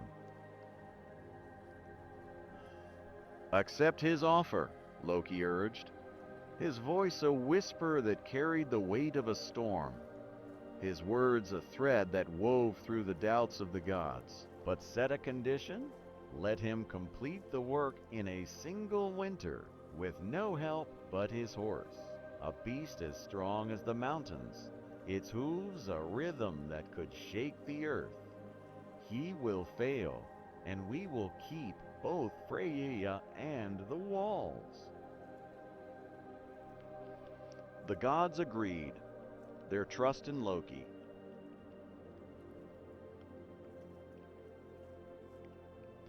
Their hope a flame that flickered in the wind, their eyes fixed on the giant as he set to work, his hands moving with a speed that defied belief. Hauling stones as large as Boulder's boulder, its strength a force that seemed to mock the gods' plan. As the winter drew to a close, the walls of Asgard rose higher, their stones a testament to the giant's skill. their surface smooth and unyielding, their height a challenge to the giants of Jotunheim. The gods grew anxious, their voices a chorus of fear, their eyes turning to Loki, whose scheme had brought them to this brink, whose words had been a double-edged sword that now threatened to cut them all. Loki, realizing the danger, transformed himself into a mare, his form sleek and graceful, his coat a shimmering chestnut, his eyes glowing with the mischief that defined him. He approached Svadilfari, his movements a dance of seduction, his presence a lure that the stallion could not resist, its hooves following Loki into the forest, its strength lost to the giant, its absence a crack in the builder's plan. The giant, enraged by the loss of his horse, revealed his true form, his body growing to the size of a mountain, his eyes burning with a fury that could melt stone, his voice a roar that shook the walls he had built. Thor, his temper a storm that could not be contained, stepped forward, his hammer Mjolnir in hand, its runes glowing with the light of lightning, its weight a promise of justice. With a single strike, Thor shattered the giant's skull, its fragments falling to the earth like the stones of a broken mountain, its blood staining the walls of Asgard, its death a warning to those who would dare to challenge the gods. Loki returned, his form shifting back to that of a god, his laughter a sound that echoed through the halls, his scheme a success that had saved Freya, though it came at a cost. For Loki, in his time as a mare, gave birth to Sleipnir, an eight-legged horse, as swift as the wind, Aleathli. Its coat as gray as the clouds, its hooves a rhythm that would carry Odin across the worlds. A gift born of chaos, a reminder of the trickster's unpredictable nature. Let us turn now to the Vanir, the other race of gods whose home lies in Vanaheim, a realm of green fields and blooming flowers, its air filled with the scent of spring, its rivers flowing with a clarity that speaks of the earth's bounty. The Vanir are gods of fertility and prosperity, their magic a gentle force that nurtures life, their hearts as warm as the sun that shines over their lands. Among them is Freyr, a god of sunlight and rain, his hair as golden as the fields of wheat, his eyes as deep as the rivers that flow through Vanaheim. His presence a blessing that brings growth to the earth. Freyr rules from his hall, Alfheim, a place of light and laughter, its walls carved with scenes of harvest, its floor a carpet of grass that never fades, its roof a canopy of leaves that shimmer with the dew of morning. Freyr's greatest treasure is his ship, Skidbladnir, a vessel crafted by the dwarves, its hull as light as a feather, its sails woven from the threads of a spider's web, its magic a wonder that allows it to fold into the size of a cloth, small enough to fit in Freyr's pockets Freydud's bistheirs. Flora und, yet large enough to carry all the gods when unfurled. Skidbladnir always has a fair wind, its sails billowing with a breeze that carries it across the seas, its prow cutting through the waves with a grace that speaks of the Vanir's love for beauty. Freyr often sails to Midgard, his ship a bridge between the worlds, his presence a gift to the mortals who till the soil, their fields blooming under his gaze, their harvests a testament to the gods' benevolence. One such tale of Freyr's interaction with mortals begins in a village in Sweden, around the year 900, where a farmer named Tjorolf struggles to coax life from a field of barley. Its stalks yellow and brittle that has lasted for months.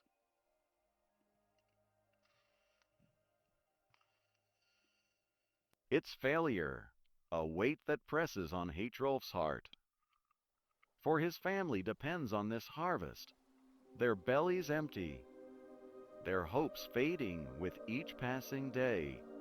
Hrolf, a man of faith, makes an offering to Freyr, his hands trembling as he places a sheaf of barley on a stone altar, its surface carved with the symbol of the god, its edges worn smooth by the prayers of generations.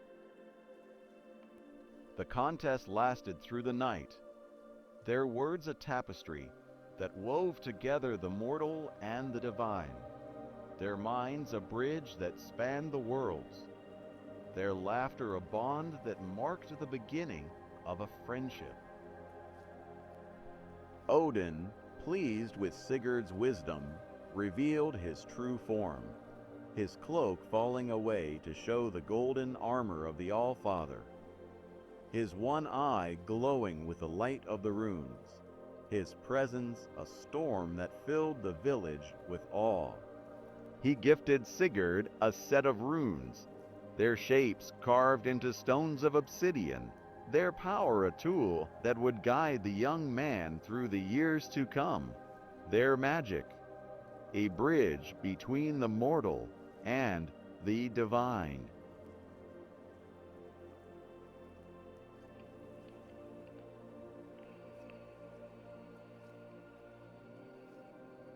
Used the runes to forge weapons of great power, their blades etched with the symbols of the gods, their strength a testament to the wisdom he had gained,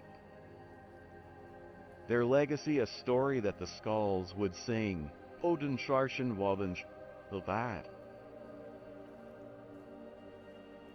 His presence a light that illuminated the path of a blacksmith's son. But the gods' interactions with mortals were not always so benevolent, for their magic could be a double-edged sword, its power a gift that came with a price, its presence a challenge that tested the hearts. Shise. One such tale involves Freya, the goddess of love and magic, whose knowledge of cider, a form of magic taught to her by the Vanir, was a power that could weave the fates of men. Its threads a tapestry that spanned the worlds, its beauty a lure that drew mortals to her side.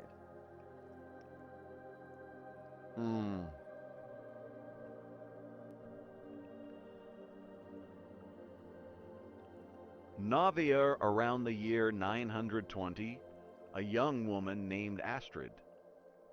Not the Astrid of our earlier tale, but another, a weaver whose hands were as skilled as Frigg's, her tapestries a canvas of color that told the stories of her people, her heart a flame that burned for knowledge, sought Freya's aid, her voice a prayer that carried across the worlds, her hands trembling as she wove an offering of cloth. Its threads dyed with the colors of the goddess, its patterns a plea for magic. Freya, moved by Astrid's devotion, appeared to her in a dream, her form a vision of beauty, her hair a cascade of gold that shimmered with the light of the sun, her eyes as deep as the seas that surrounded Midgard, her voice a melody that filled the weaver's heart with wonder.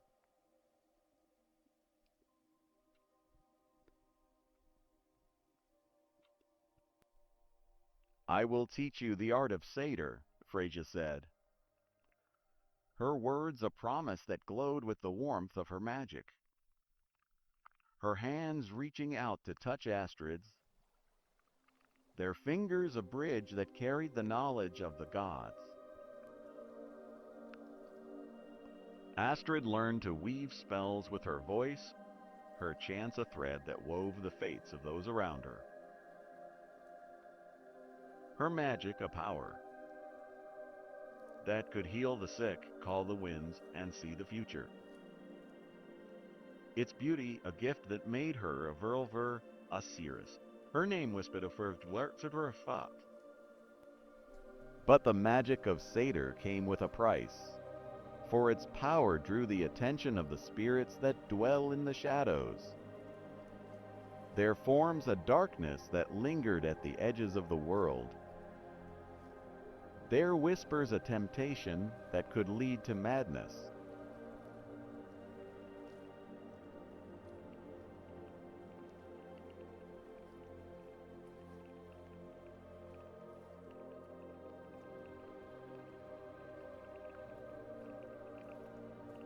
That chants calling forth the spirit of the forest, its form a shadow that could not be sated,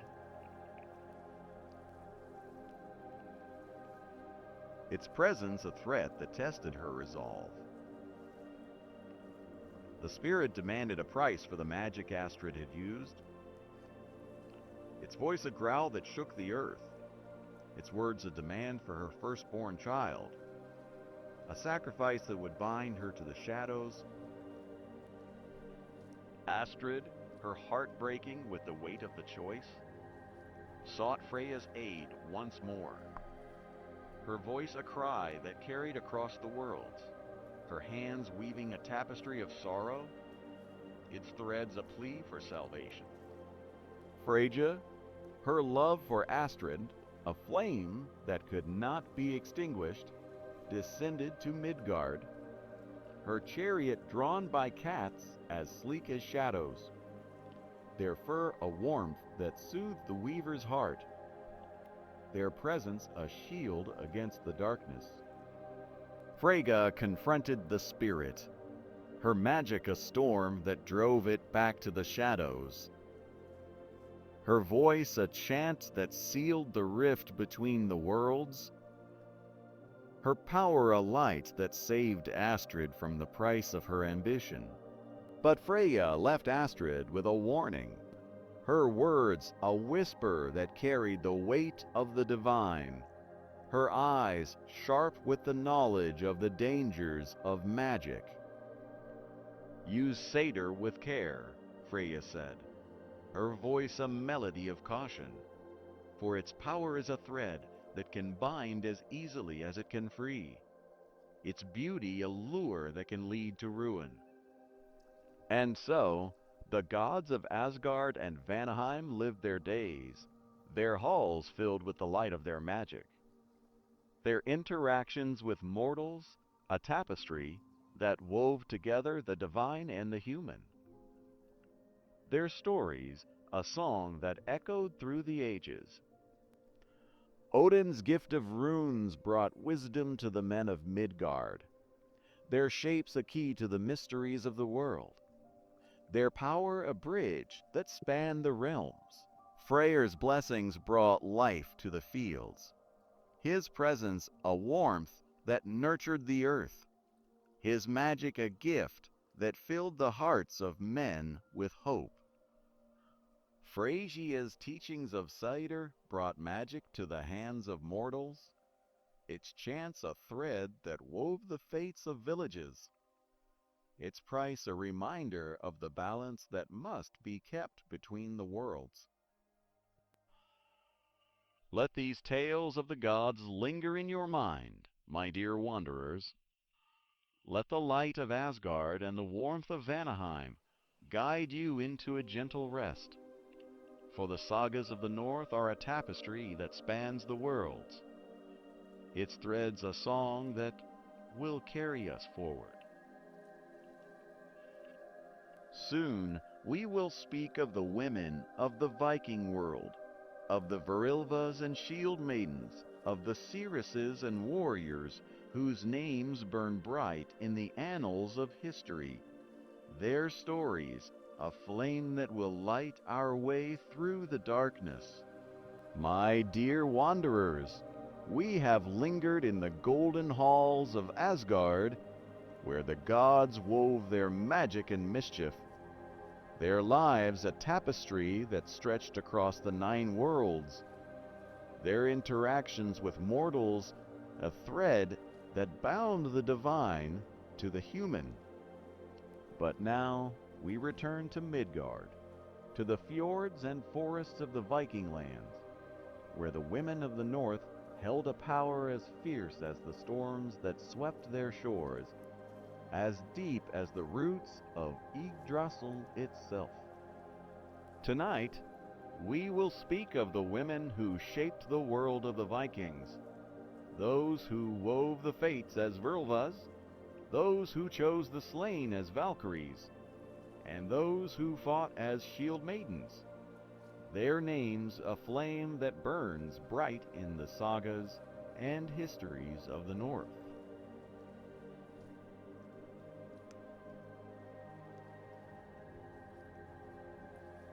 We will journey through the myths of the divine maidens, the rituals of the seeresses, and the lives of the warrior women whose courage defied the expectations of their time. Let the strength of these women fill your heart. Let their stories guide you into a gentle rest. For the tales of the Viking women are as vast as the seas their men sailed, and as enduring as the stones of their ancient lands. Let us begin in the realm of myth, high above the battlefields of Midgard, where the Valkyries soar on wings of light, their presence a bridge between the mortal and the divine, their purpose a sacred duty that shapes the fates of warriors. The Valkyries, Odin's maidens, are beings of beauty and power, their armor gleaming with the light of the sun, their spears tipped with the runes of fate, their shields a mirror that reflects the chaos of battle below. They are the choosers of the slain, their eyes sharp as they watch the clash of swords, their hands steady as they mark the fallen, their voices a song that calls the worthy to Valhalla, where they will train for Ragnarok, the end of the world. The Valkyries are not mere servants of Odin.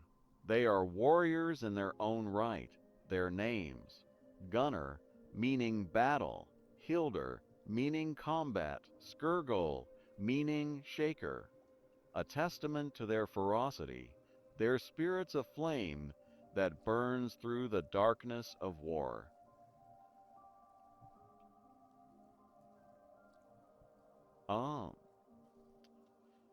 One of the most renowned Valkyries is Brynhild, a figure whose story is woven through the Völsunga Saga. Her name, a whisper on the lips of skalds. Her fate a tragedy that echoes through the ages.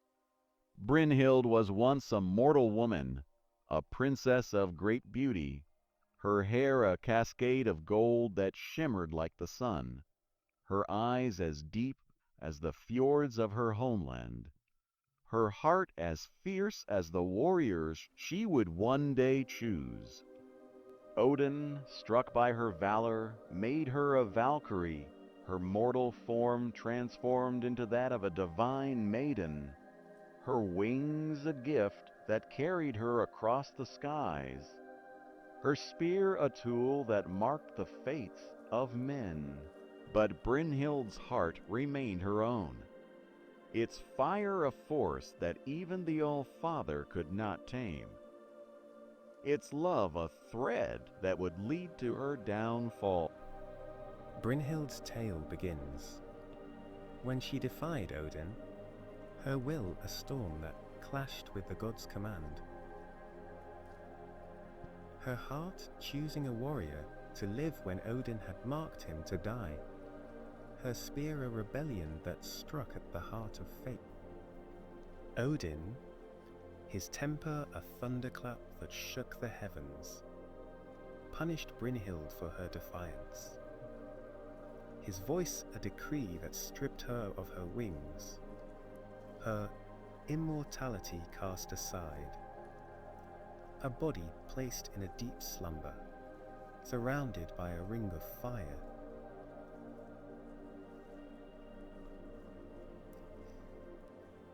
Its flames a test that would determine her fate. Brynhild slept, her dreams filled with the battles she had once overseen, her heart yearning for a love that would awaken her, her beauty a beacon that drew the hero Sigurd to her side, his courage a flame that matched her own, his sword a key that would unlock her prison. Sigurd, the dragon slayer of the Sagas, rode through the ring of fire. His horse Granny as swift as the wind, its hooves a rhythm that defied the flames, its courage a mirror of its rider's heart. He found Brynhild, her form a vision of beauty, her armor still gleaming with the light of the Valkyries, her spear resting at her side, its tip a reminder of the power she once held. Sigurd awoke her with a kiss, his love, a spark that brought her back to life, his words a promise that bound their hearts together, their union a moment of light in the darkness of the Saga. But their love was doomed, for the Norns had woven a fate that would tear them apart. Their threads a tapestry of betrayal and sorrow, their story a tragedy that would end in death. Its echoes, a song that the skalds would sing for generations. A Tartabus defy, Thor defy, far. Her love, a flame that burned brighter than the fires of her prison. But the Valkyries were not the only women of power in the Norse world, for on the earth below, the Völvas, the Cirrus's, held a magic that could rival the gods, their voices a thread that wove the fate of men, their rituals a bridge between the mortal and the unseen.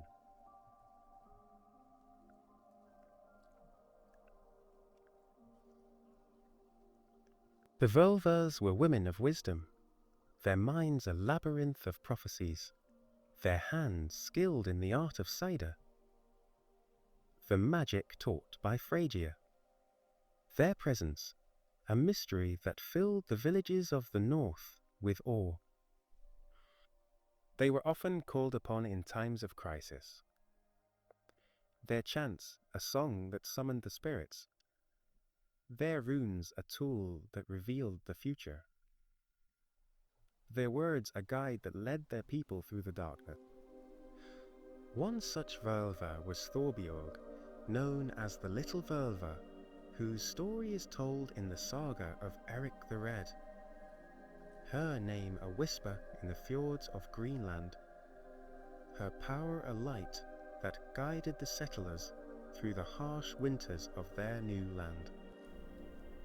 Thorbjorg lived in the late 10th century, her body small and frail, her hair as white as the snow that covered the island, her eyes clouded with age, but sharp with the sight of things unseen, her hands trembling as they clutched her staff, its surface carved with runes that glowed with a light that spoke of the divine. She came to a settlement in Greenland during a time of famine, the fjords frozen over,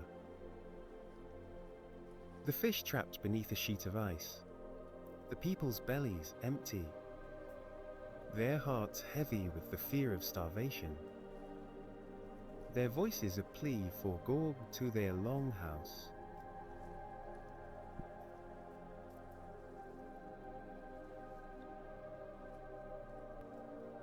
Thorbjorg entered the settlement, her cloak of blue wool trailing behind her, its hem embroidered with the symbols of the gods, its weight a reminder of the responsibility she bore, her staff tapping the ground with a rhythm that echoed the heart-to-heart beat. The people welcomed her with reverence, their hands offering her a seat of honor. Its surface draped with a pelt of reindeer, its warmth a comfort to her ancient bones, their voices a chorus that begged for her aid, their eyes fixed on her with a whole.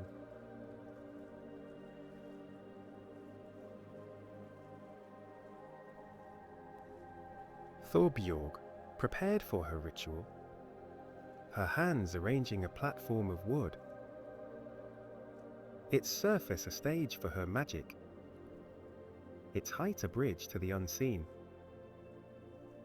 her voice a command that called for silence, its tone a melody that filled the longhouse.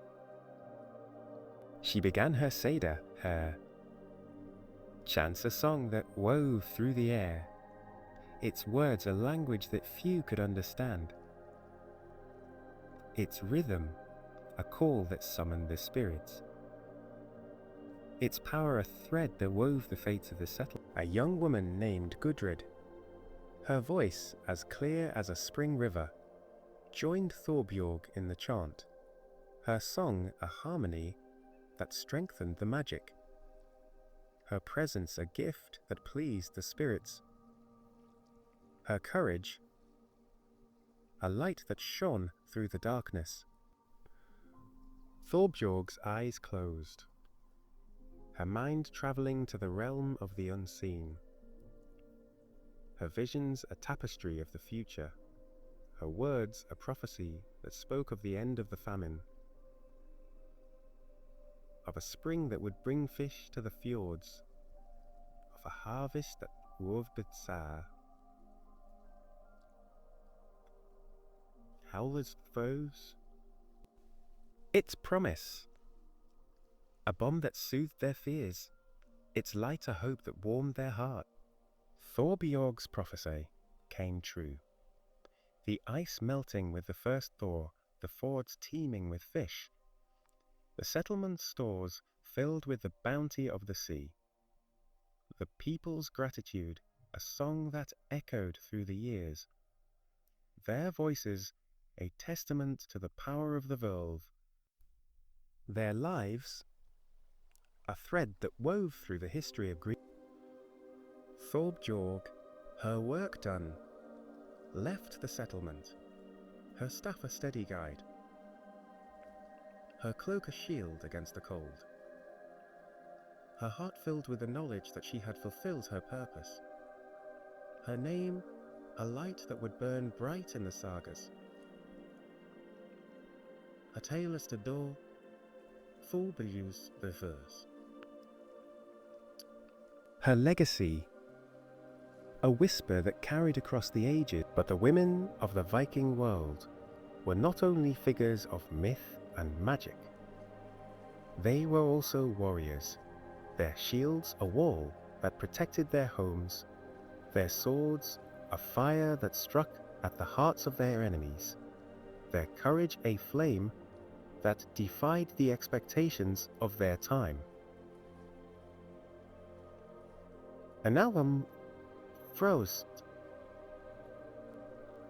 The Shield Maidens, as they were called, were women who fought alongside men, their strength a match for any warrior, their names a song that echoed through the longhouses, their deeds a testament to the power of the women of the north. One such shield maiden was Legatha, a figure whose story we touched upon earlier, but whose life deserves a deeper telling, for she was a woman whose valor shaped the legend of Ragnar Lothbrok. Her name, a flame that burns bright in the Chester Danorum.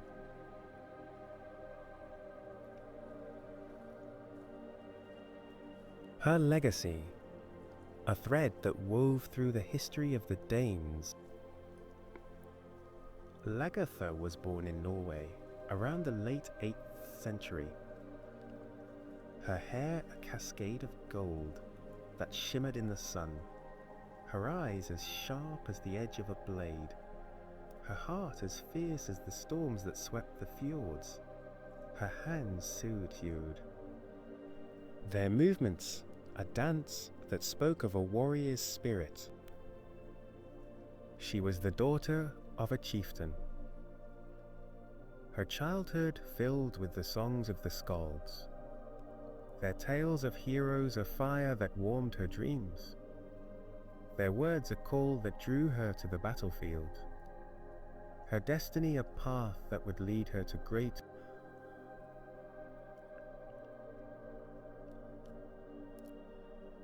Derbretha trained with the warriors of her village, her shield a wall that blocked their blows.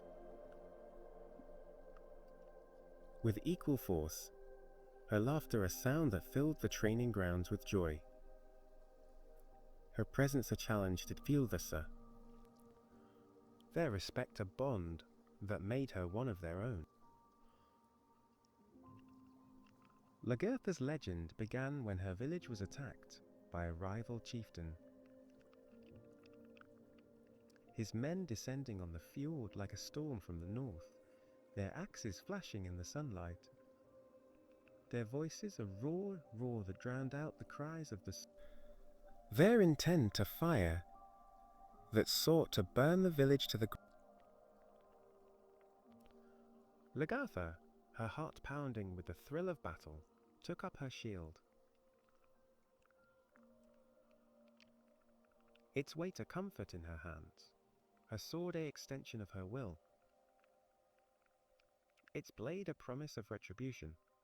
She fought alongside the men, her movements a dance of death, her shield blocking the blows of her enemies, her sword striking with a precision that left the ground red with blood, her voice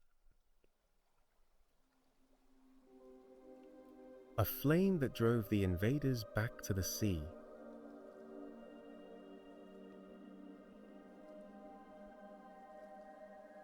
Their defeat. A testament to the power of the shield maiden who led the... It was during this battle that Ragnar Lothbrok first saw Lagertha, his heart struck by her valor, his eyes fixed on her as she fought, her beauty a flame that burned brighter than the sun, her strength a match for his own, her spirit a song that called to his fall.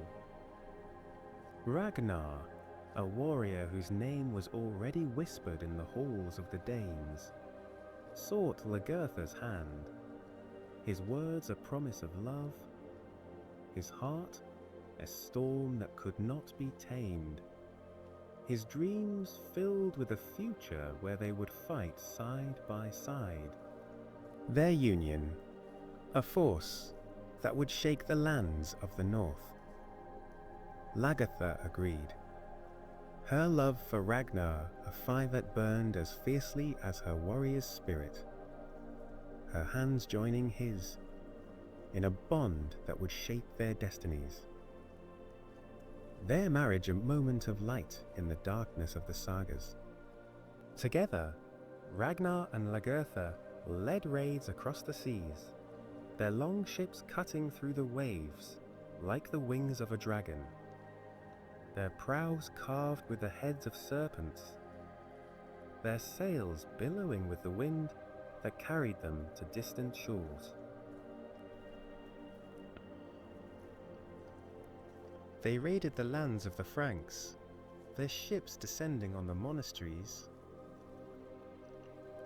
Like a storm from the north, their men plundering gold and silver, their laughter a sound that struck fear into the hearts of their... Lagertha fought at Ragnar's side, her shield a wall that protected him, her sword a strike that felled their foes, her voice a war cry that echoed through the battlefield. her presence a light that guided their men to victory.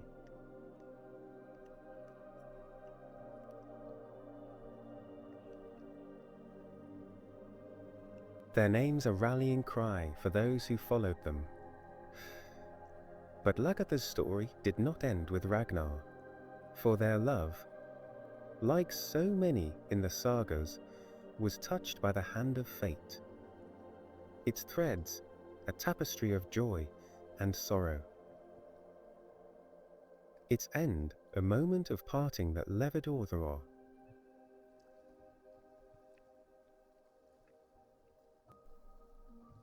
Ragnar? His ambition a tide that swept him into the jaws of destiny, sought to marry another. A princess whose name would bring him power, her lineage a key to the kingdoms he dreamed of ruling, her presence a shadow that drove a wedge between him.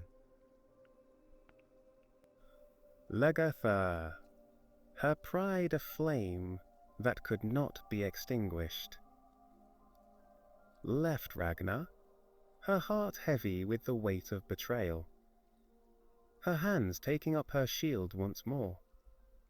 Her path a journey battles her name, a song that would is lois as were. A tale of a shield maiden whose courage defied the expectations of her time. Lagertha returned to Norway, her reputation as a warrior a beacon that drew others to her side. Her leadership a light that guided her people through the trials of the North. Her legacy a testament to the power of the women of the Viking world. She led her own band of warriors, their shields a wall that protected their lands, their swords a fire that struck at the hearts of their enemies, their voices a war cry that echoed through the fjords, their loyalty a bond that made Lagertha a queen in all but name.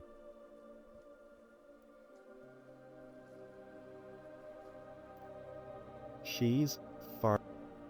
The Skalds sang of her deeds, their songs a tapestry that wove together the myth and the reality of the Shield Maiden. Their words a flame that burned bright in the longhouses. Their tales a reminder of the women who fought as fiercely as the men. Their names a song that would never fade.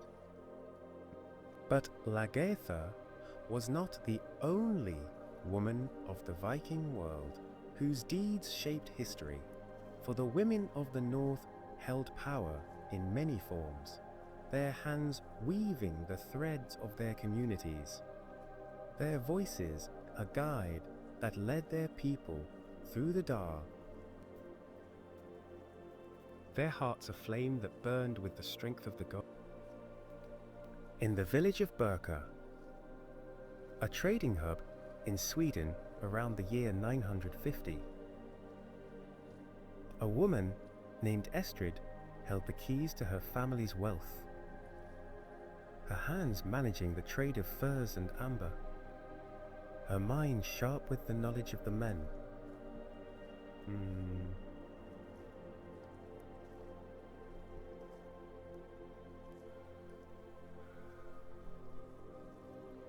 Their ships a lifeline that brought riches to the village, their loyalty a testament to the respect she commanded.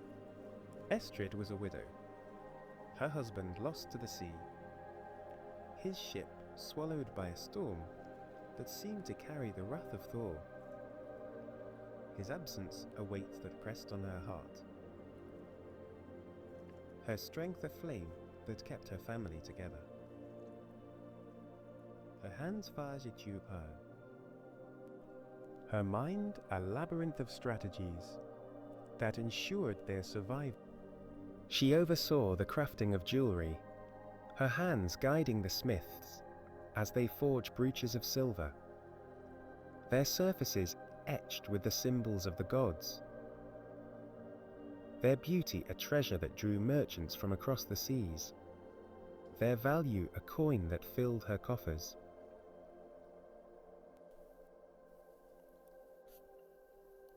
Estrid's daughters learned at her side, their hands weaving cloth, their minds sharp with the knowledge of numbers.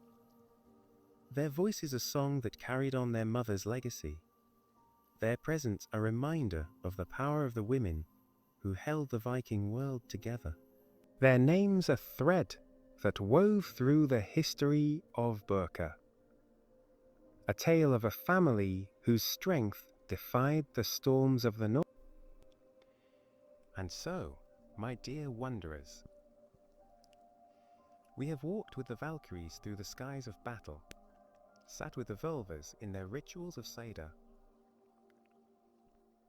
and fought with the shield maidens on the fields of war. Their stories a tapestry that spans the worlds of more. Their names a flame that burns bright in the sagas of the north. Let the courage of Brynhild,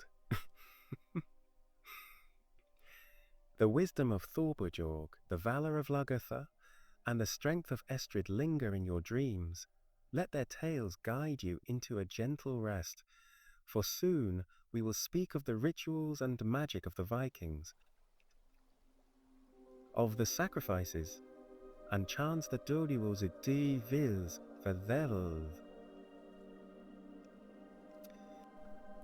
The Vikings believed that the gods craved the life force of the living, its essence a gift that strengthened the divine, its offering a bridge that carried their prayers to Asgard. She carved Rido, its form a wheel that turned with the rhythm of travel, its meaning a journey that would lead to success, its magic a guide that would carry Harald to the east. The Vikings' beliefs were not only in the gods and their magic, but also in the spirits that dwelt in the world around them. Their presence, a whisper in the shadows, their power a force that could bless or curse, their mystery a thread that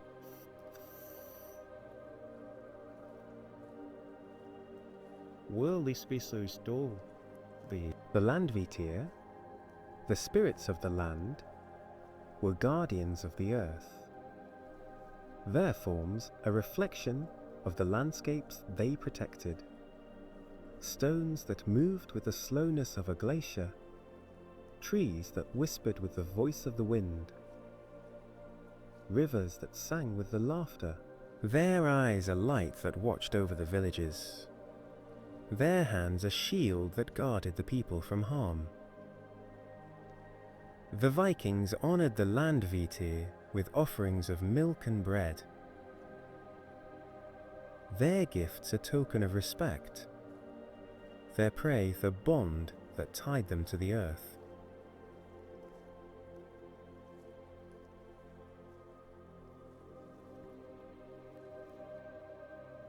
In Iceland, around the year 950, a farmer named Thor, its roof covered with turf,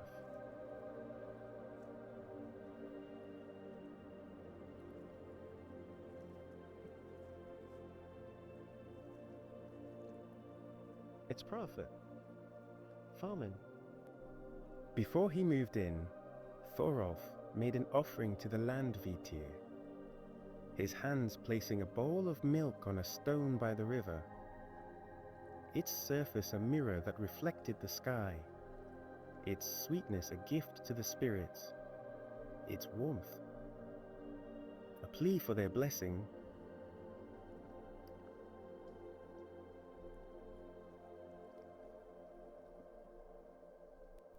He spoke a prayer, his voice a whisper that carried across the water, its words a promise of respect, its tone a hope that the spirits would hear, his home a sanctuary that would stand for generations, its walls a testament to the bond. The Vikings also held festivals to honor the cycles of the earth, their celebrations a dance that marked the turning of the seasons, their rituals a song that sang of the gods, their joy a flame that warmed the long nights. One such festival was Dissablot.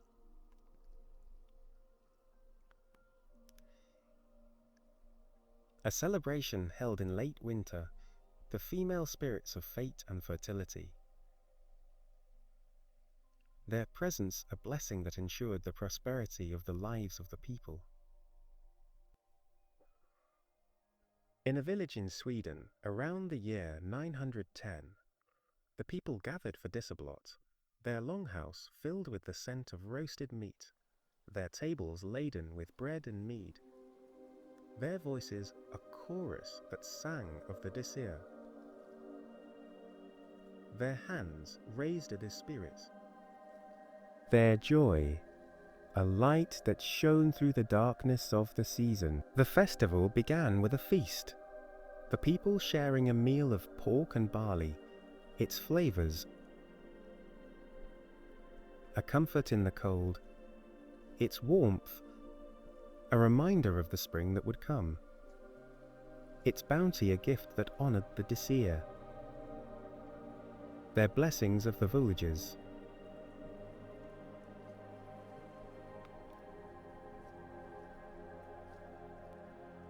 A woman named Sigrid, the matriarch of the village, led the ritual, her hands pouring mead into a horn,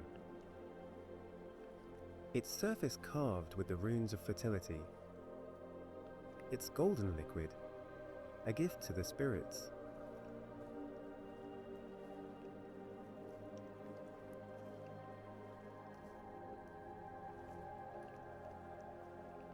She spoke a prayer, her voice a melody that filled the longhouse with a stillness that spoke of the divine. Her words a chant that called to the Disir, her heart a flame that burned with the hope of a new season, her leadership a testament to the power of the women who held the salves.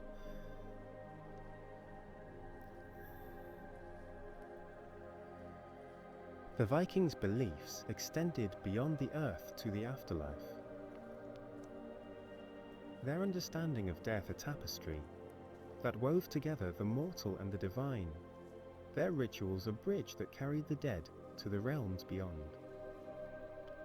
Those who died in battle were chosen by the Valkyries for Valhalla, their souls a flame that burned in Odin's hall, their lives a song that echoed through the ages. But those who died of age or illness went to hell, the realm of Loki's daughter, its halls a place of cold and shadow, its gates a threshold that marked the end of the mortal journey, its silence a contrast to the feasts. Ori doidi Karmagathith. Ilaf offered his people a choice, baptism or death. His words a decree that carried the weight of his crown, his hand steady as he held the cross aloft, his heart set on a Norway united under one faith.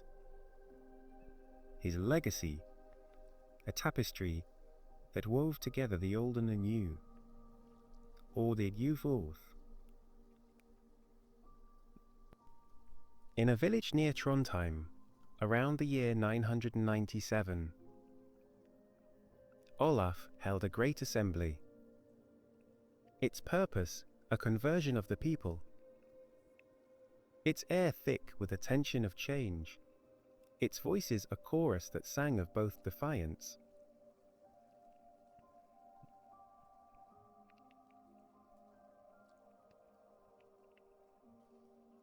A farmer named Thorkel, his hair as grey as the stones of the fjord, stood before the king, his heart loyal to Thor, his hands clutching a hammer pendant, its surface worn, smooth by years of prayer, its weight a reminder of the gods he had always known.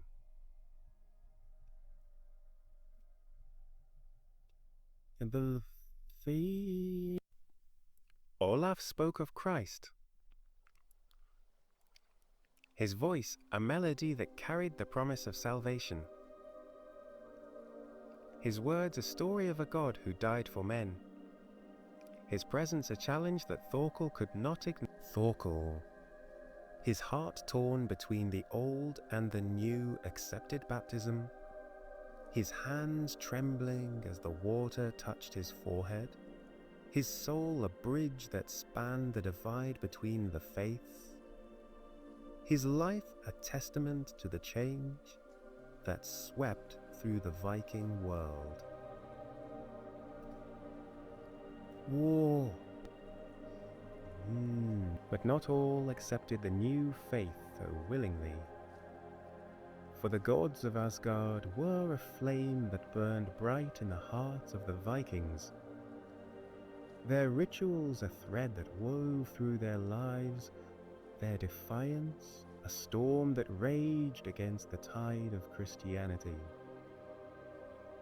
In the same village, a woman named Gudrun, not the Gudrun of our earlier tales, but another, a Volva whose chants had guided her people for decades, refused the cross, her voice a chant that called to Frasier is booming woe. Her heart, a fortress that would not yield to the new god. Fu, Hu, Ho, Ru.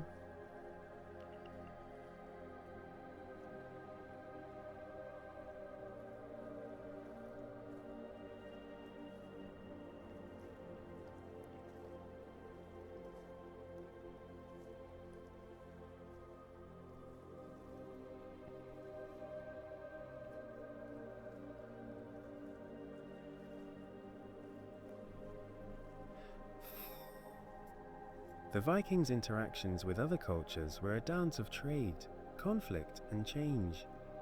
Their longships a bridge that spanned the seas. Their sagas a tapestry that wove together the voices of many peoples.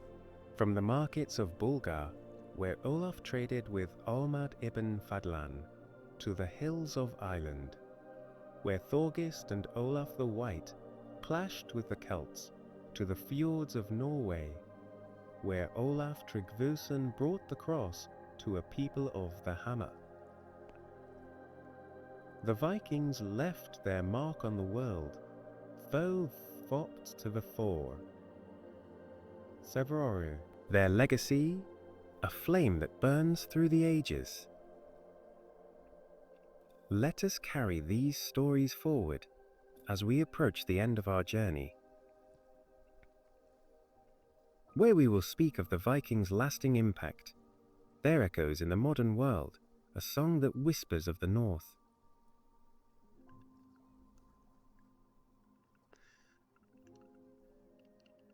With other cultures wove a rich tapestry of exchange and transformation, their longships carrying them to the edges of the known world, their sagas enriched by the voices of the Arabs, the Celts and the Christians who crossed the Zeus. Now, as our journey through the lands of the North draws to a close, let us turn our gaze to the legacy of these seafaring people. A legacy that stretches across the centuries, its echoes heard in the languages we speak, the stories we tell, and the earth we unearth we hold. From the stones of their ancient settlements to the flicker of their image in modern tales, the Vikings live on. Their spirit, a flame that burns through the ages. Their history, a song that whispers of the fjords and the sea. Let us sit by the fireside, one last time, where the embers glow with the warmth of their memory, and bid farewell to these tales of the North. The legacy of the Vikings begins in the earth itself, where their settlements and artifacts tell a story of a people who shaped the world with their hands and their hearts. Olaf docked his ship at the bustling port. Its waters a mirror that reflected the minarets of the city, their domes a golden hue that shimmered in the sunlight, their height a testament to the wealth of the Abbasid Caliphate. He was met by an Arab merchant named Ahmad ibn Fadlan, a man whose robes were as white as the snows of Niflheim, his turban adorned with a jewel that glowed with the light of the desert, his voice a melody that spoke of distant lands, his hands steady as Uzi's Voyages Wuzunzimos.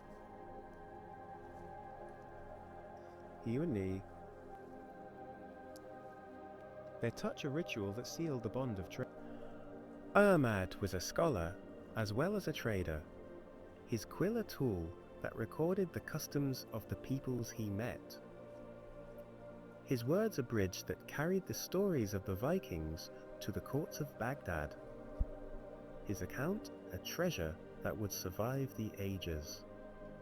Its pages a window into the world of the Bithri.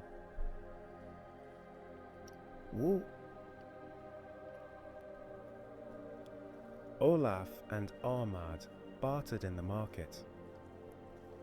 Their voice is a blend of Norse and Arabic. Their laughter a sound that carried across the stalls. Their hands exchanging goods with a rhythm that spoke of mutual respect. Olaf traded his furs and amber for silk as fine as a spider's web. Its colours a tapestry of crimson and sapphire, its texture a luxury that would adorn the halls of his chieftain back in Sweden. He also received silver dirhams, their surfaces stamped with the script of the Caliphate, their weight a promise of wealth that would buy him iron for his village, their shine a reflection of the prosperity Ahmad, in turn, marvelled at the amber, its golden hues a jewel that would grace the neck of a noblewoman in Baghdad, its warmth a reminder of the forests of the north, its beauty a story that he would tell in his writings to Harvard's you Avarth. In his good you. But the exchange was not only of goods, it was also of ideas. For Ahmad observed the Vikings' customs, his eyes sharp as he watched their rituals, his mind a labyrinth that sought to understand their ways, his quill a tool, Vismalis. He noted their funerals, a ceremony he witnessed on the banks of the Volga, where a Viking chieftain was laid to rest. His body placed on a ship, its sails set ablaze with the fire.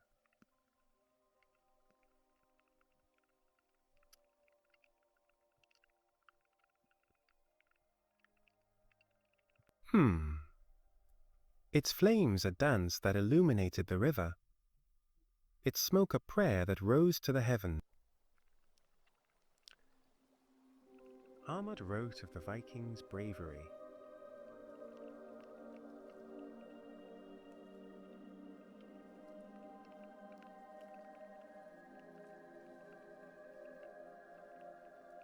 Their spirit of their lands had carried the culture of the North to the scholars of their. Its words a legacy that would shape the history of both peoples. The Vikings also ventured west, their long ships crossing the Irish Sea to the lands of the Celts.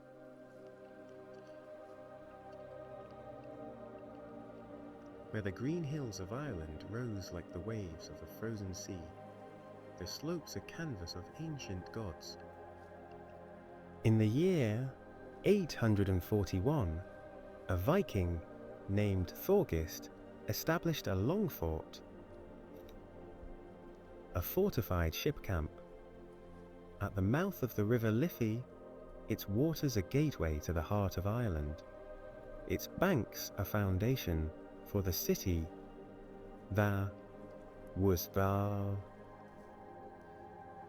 Its presence a foothold that marked the Vikings' arrival in the Celtic world. Thorgest was a warrior of fierce ambition, his hair as black as the stones of the fjords, his hands scarred from years of battle, his heart set on the riches of the monasteries that dotted the Irish landscape. Their golden crosses a prize that gleamed in his dreams, their stone walls a challenge that fueled his resolve. Thorgest and his men raided the monastery of Armagh, its halls a sanctuary of learning, its monks a community of faith, its treasures a hoard that drew the Vikings like a flame. Draw to ask, Volga. The raid was swift, the longships gliding silently up the river, their prows cutting through the water with a grace that belied their purpose, their warriors descending on the monastery with a ferocity that shattered the morning calm, their axes flashing in the sunlight. Their voices a war cry that drowned out the prayers of the monk. They took gold and silver, their hands heavy with the weight of chalices and crosses, their ships laden with the spoils of their conquest, their laughter a sound that echoed through the hills, their victory a testament to the power of the Northmen in a land far from their own. But the Vikings did not only raid. They also settled, their long forts growing into towns, their presence a thread that wove through the fabric of Celtic life, their culture a blend that shaped the history of Ireland.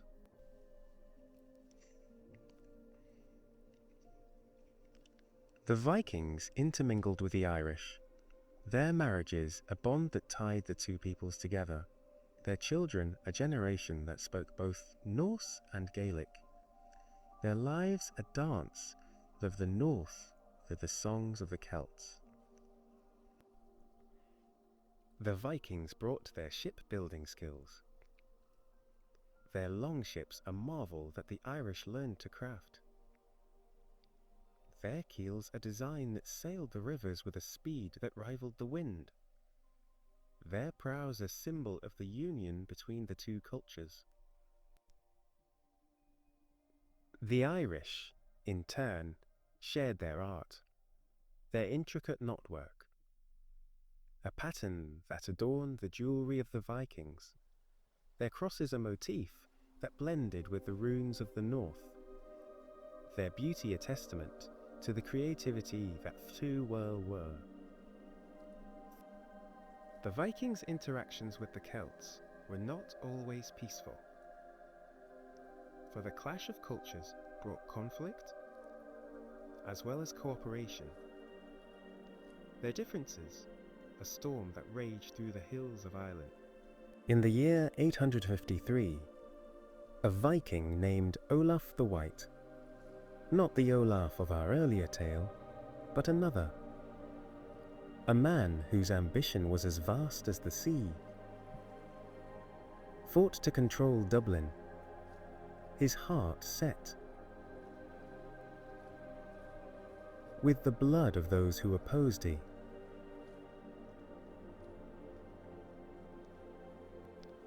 His voice, a command that rallied his warriors to his side.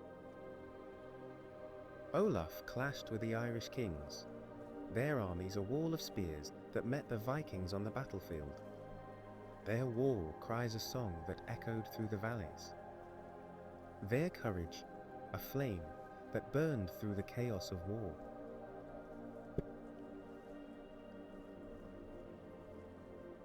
His Verzobas, or the battles were fierce.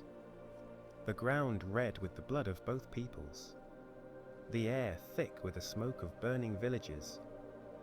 The outcome, a balance that shifted with each clash.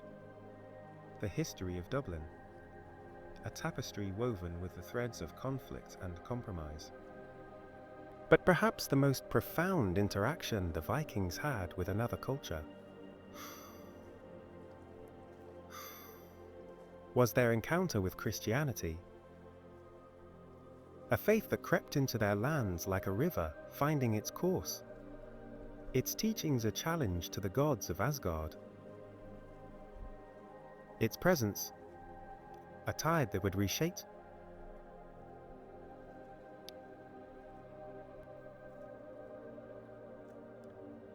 In the year 995, a Viking named Olaf Tryggvason, not the Olaf of our earlier tales, but another, a man whose name meant ancestors, heir, returned to Norway, returned til faith,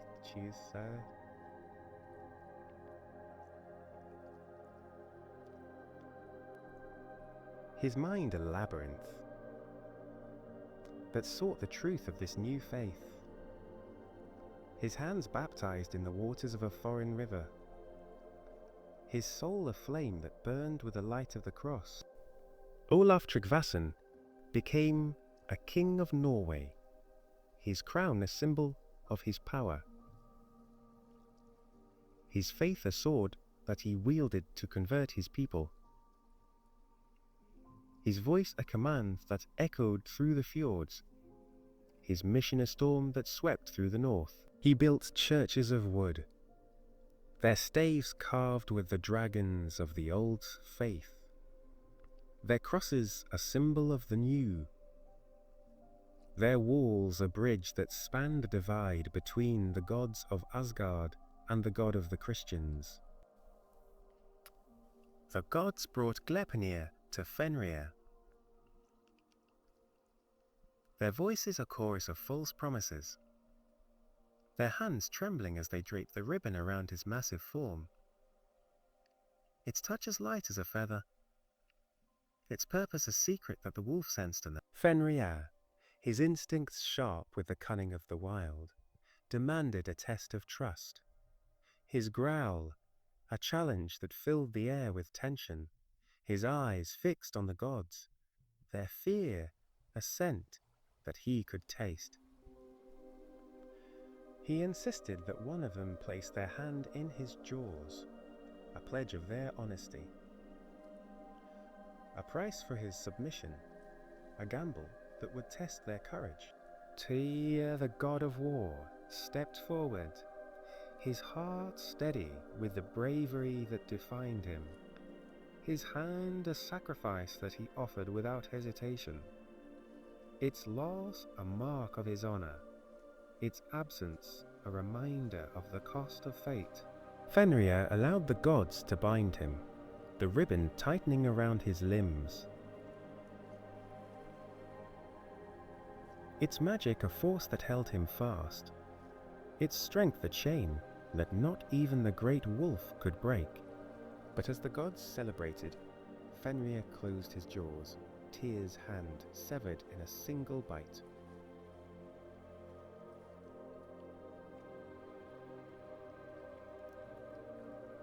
The gods silence a testament to his resolve. The wolf's rage a storm.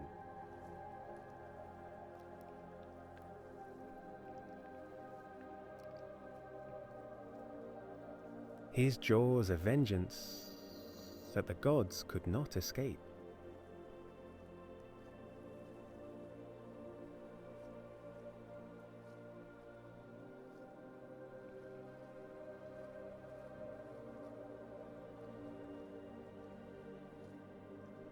Their presence a gift.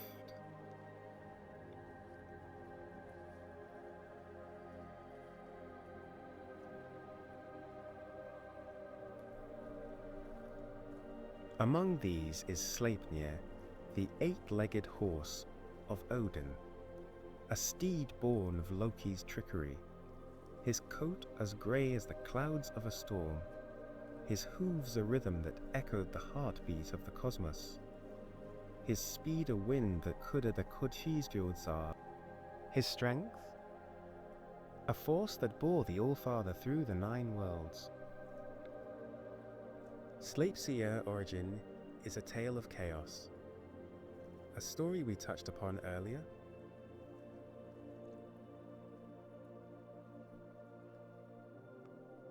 Lured the stallion Svadilfari away from the giants who sought to build Asgard's walls, his sully Sasa Tesora.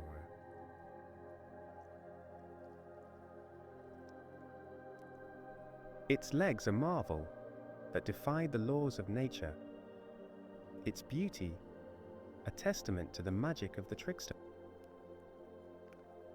Odin rode Sleipnir to the gates of hell.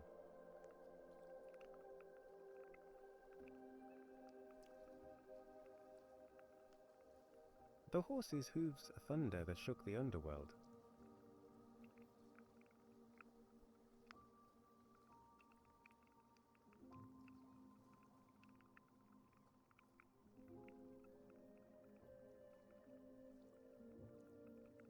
Sleipnir carried Odin to the branches of Yggdrasil, his speed a blur that raced through the worlds, his strength a support that held the All-Father as he hung for 9 days, his sacrifice a price that brought the runes to the world, their shapes a gift that Sleipnir's do we.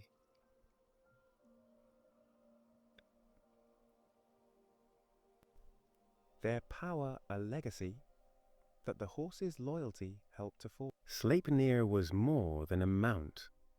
He was a symbol of the Vikings' reverence for horses, their grace a reflection of the warrior's spirit, their speed a mirror of the raids that defined the North, their bond a thread that wove through the sagas, their story a song that echoed through the ages.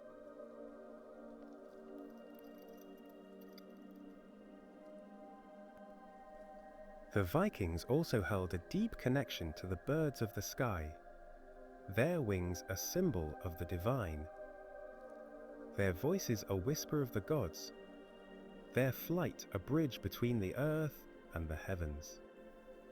Odin's ravens, Hugin and Munin, whose names mean thought and memory, were his eyes in the world, their feathers as black as the void of Ginnungagap, their eyes sharp with the wisdom of the ages, their wings a rhythm that carried them across the 9 worlds.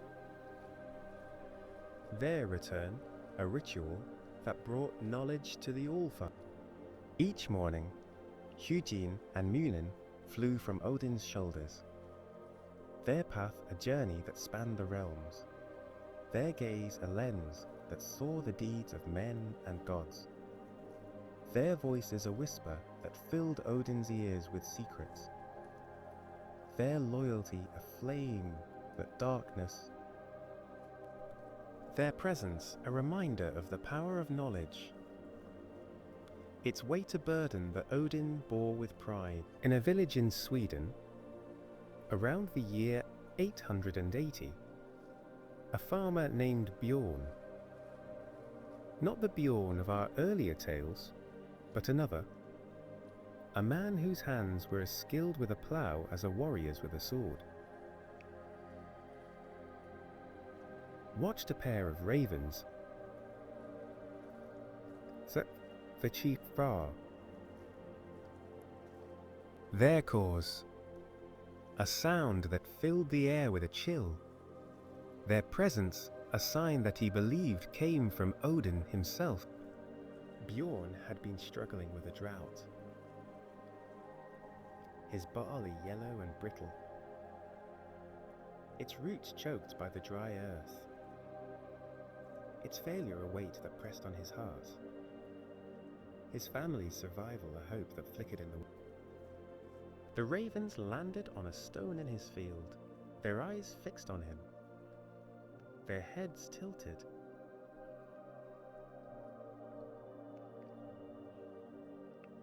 with her gaze a message that Bjorn interpreted as a call to action.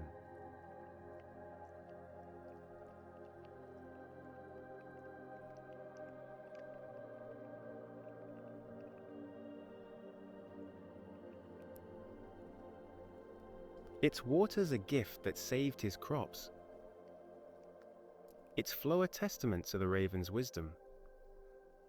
Their flight a bridge that carried Odin's will to the mortal world. But animals in Viking mythology were not always grand or divine. Some were humble. Their presence a quiet thread in the tapestry of the North. Their roles a reflection of the daily life. Cats, for instance, were sacred to Freyja, the goddess of love and magic. Their fur a softness that mirrored her beauty, their purr a melody that soothed her heart, their eyes a glow that reflected the light of her magic, their grace a dance that filled her hall in Asgard. Its warmth a comfort that Freyja cherished. Freyja's chariot was drawn by 2 cats, their forms as sleek as shadows, their strength a contrast to their delicate appearance, their speed a wind that carried the goddess across the skies, their loyalty a bond that tied them to her side, their story a whisper that wove.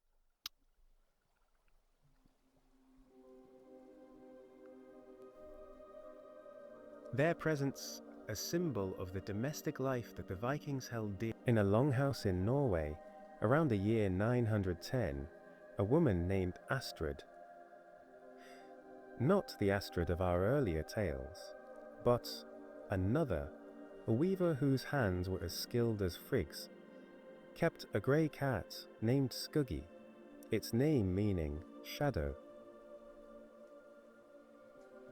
Its fur was Vola.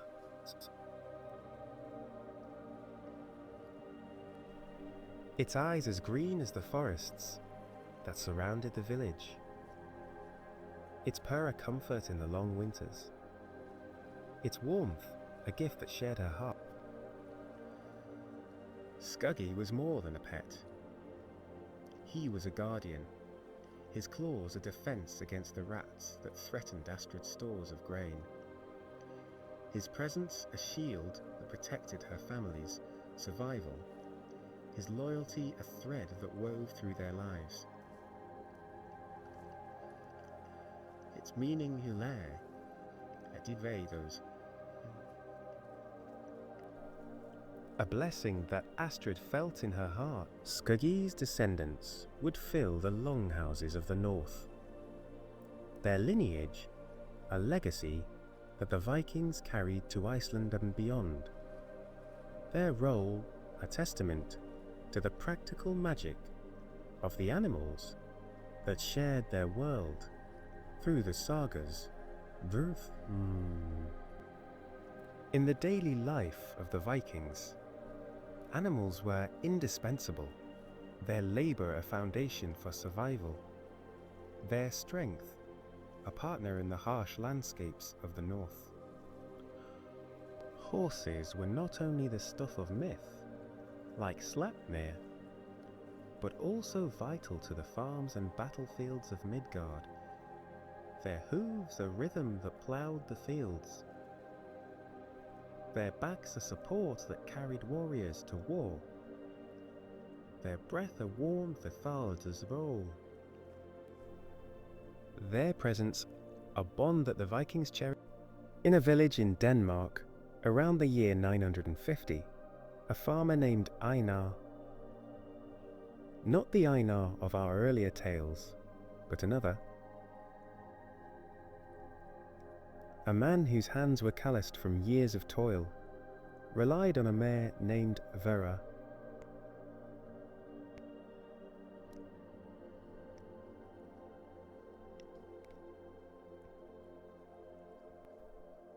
Her eyes soft with a wisdom that seemed to understand his needs, her strength a force that pulled his plough through the stubborn soil, her labor a gift that brought barley to his fields, its harvest a hope that fed his family. To the partnership a joyous nay.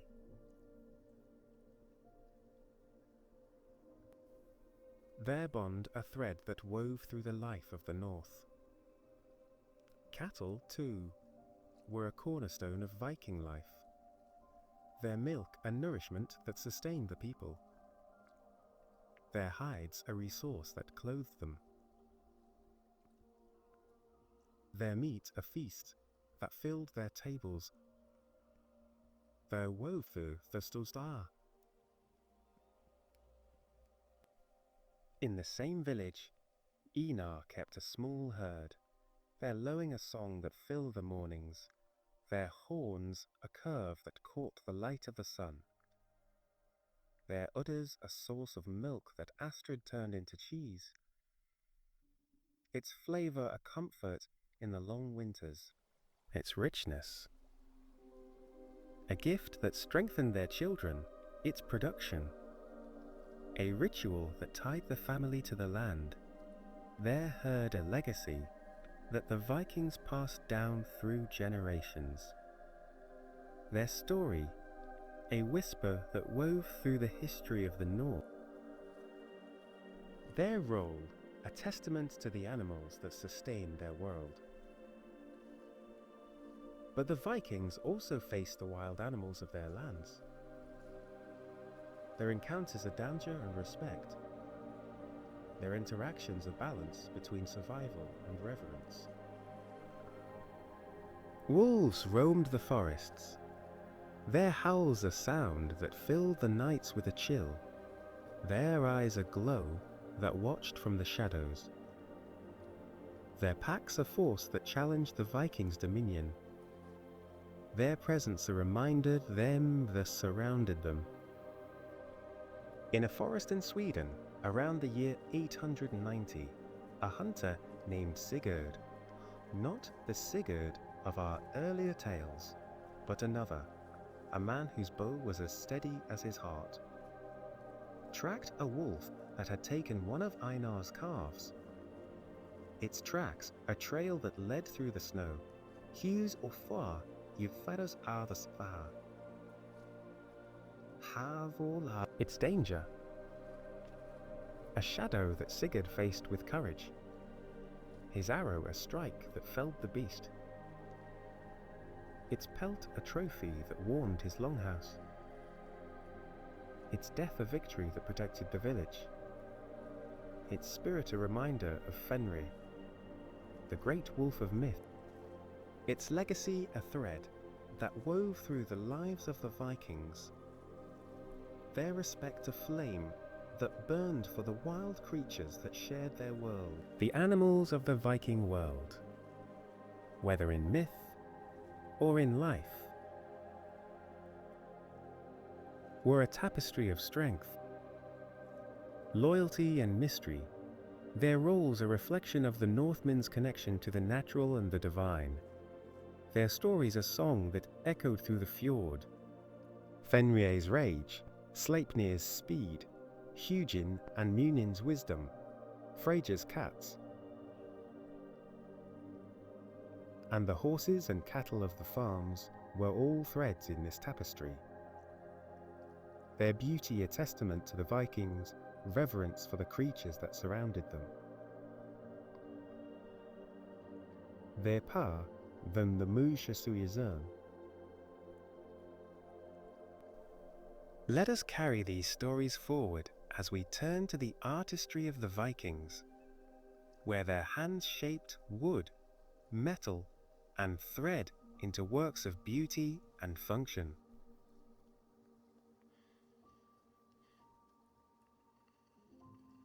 The animals of the Viking world, both in myth and reality, were a vital thread in the tapestry of the North.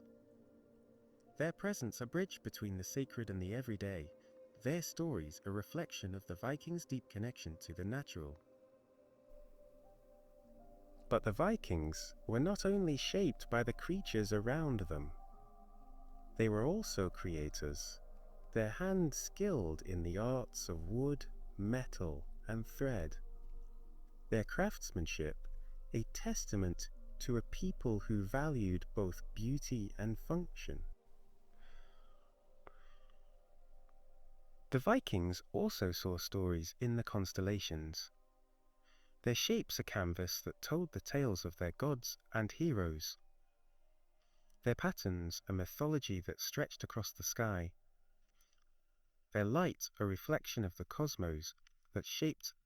One such constellation was known to them as Orvandil's Toe, a star within what we now call Orion. Its name a reference to a myth where Thor carried the giant Orvandil across a frozen river, his toe frostbitten and cast into the sky. Or they the star, far, or its position, a reminder of the trials that heroes faced. Its glow a story that the Vikings told their children. Its presence a thread that wove through their myths. Its legacy a flame that carried through the ages. In the Prose Edda, Snorri Sturluson tells of Orvandil.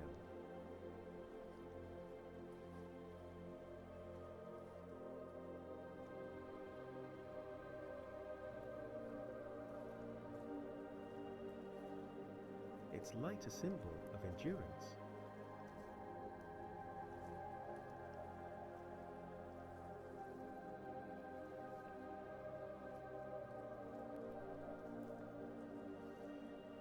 Its glow a story that warmed the long nights. Its presence a testament to the Vikings' love for their myths. Their constellations a canvas that painted the heavens.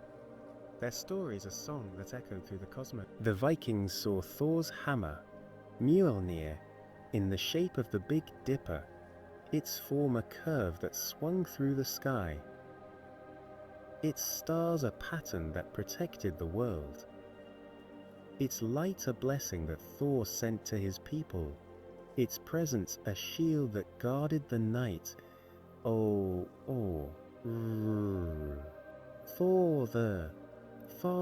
Thor. The Northern Lights, known to the Vikings as Norðurljós, were another celestial wonder. Their colors a dance that lit the sky. Their greens and purples a tapestry that shimmered above the fjords, that the Vikings believed connected the mortal world to Asgulda morns.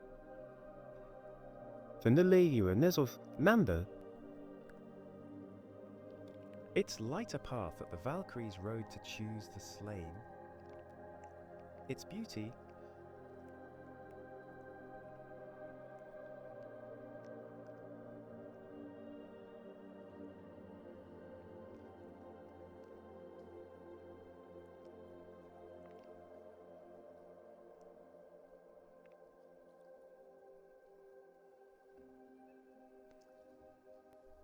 Its dance a song that echoed through the ages in a village in Norway. Around the year 920, a skald named Eirik, not the Eirik of our earlier tales, but another, a man whose words were as bright as the lights he described, watched the northern lights with his daughter Astrid. Not the Astrid of our early, is Talar. They are a girl whose eyes were as wide as the sky.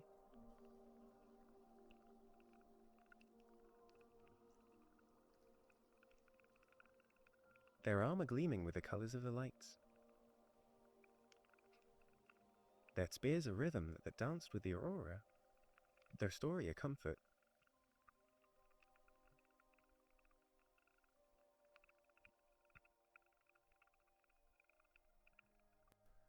It's telling a moment that Astrid would carry in her heart. Its legacy a thread that wove through the history of the North. Their wonder, a flame that burned in the skies they shared. Eirik and Astrid sat by the fjord.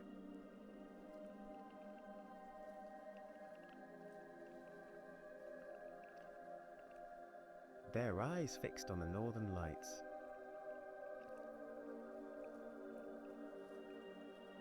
Their movement a song that the skald turned into verse.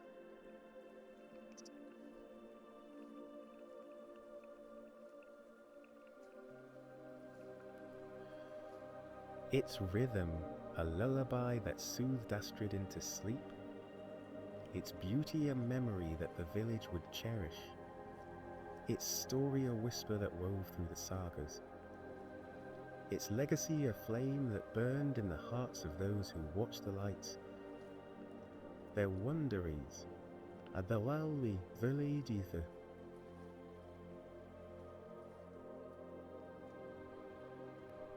Its light a comfort that the Vikings held deep. The northern lights were a reminder of the magic that filled their world. Their colours a reflection of the gods' power. Their dance a testament to the beauty of the North. Their presence a gift that the Vikings cherished. Their story a song that echoed through the ages. The Vikings also used the stars for more than navigation and storytelling. They saw them as a calendar. Their positions a guide to the seasons. Their movements a rhythm that marked the cycles of the earth. Their light a signal that told them when to raid and when to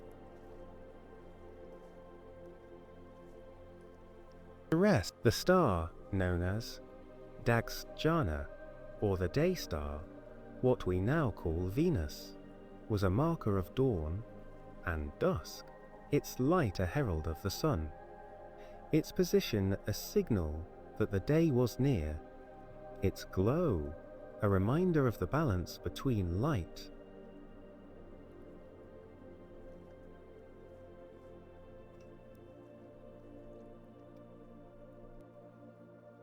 its presence a thread that wove through the lives of the Vikings, their calendar a dance that spanned the heavens, its rhythm a song that echoed through the seasons, its legacy a flame that burned in the cycles they followed. Their Gandon user. In a village in Denmark, around the year 940, a farmer named Bjorn, not the Bjorn of our earlier tales, but another, a man whose hands were as steady as the tides, watched the day star rise, its light aglow that pierced the twilight. The veil usin the.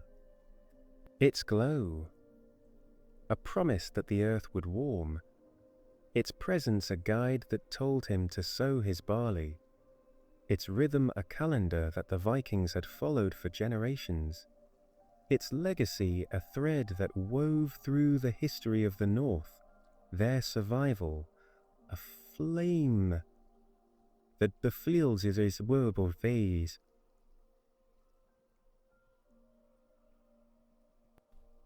Their connection to the stars, a song that echoed through the ages. Bjorn's crops grew tall, their stalks a testament to the stars that had guided him. Their harvest, a bounty that fed his family. Their success, a story that the village shared, its telling, a moment of pride that warmed the longhouse. Its legacy, a flame that burned in the hearts of those who followed the sky. Their lives a dance that spanned the seasons, its rhythm a song that echoed through the north. As we sit by this final fireside, the stars above us shine with the same light that guided the Vikings. Their patterns, a map that tells the story of their world. Their glow, a whisper of the gods who watched over them. Their presence a comfort that fills the night with wonder. The fjord before us reflects the northern lights. Their colours a dance that mirrors the tales we have told. Their movement a rhythm that carries us into rest. Their beauty a gift that the Vikings left behind. Their legacy a flame that burns in the skies. We share this love.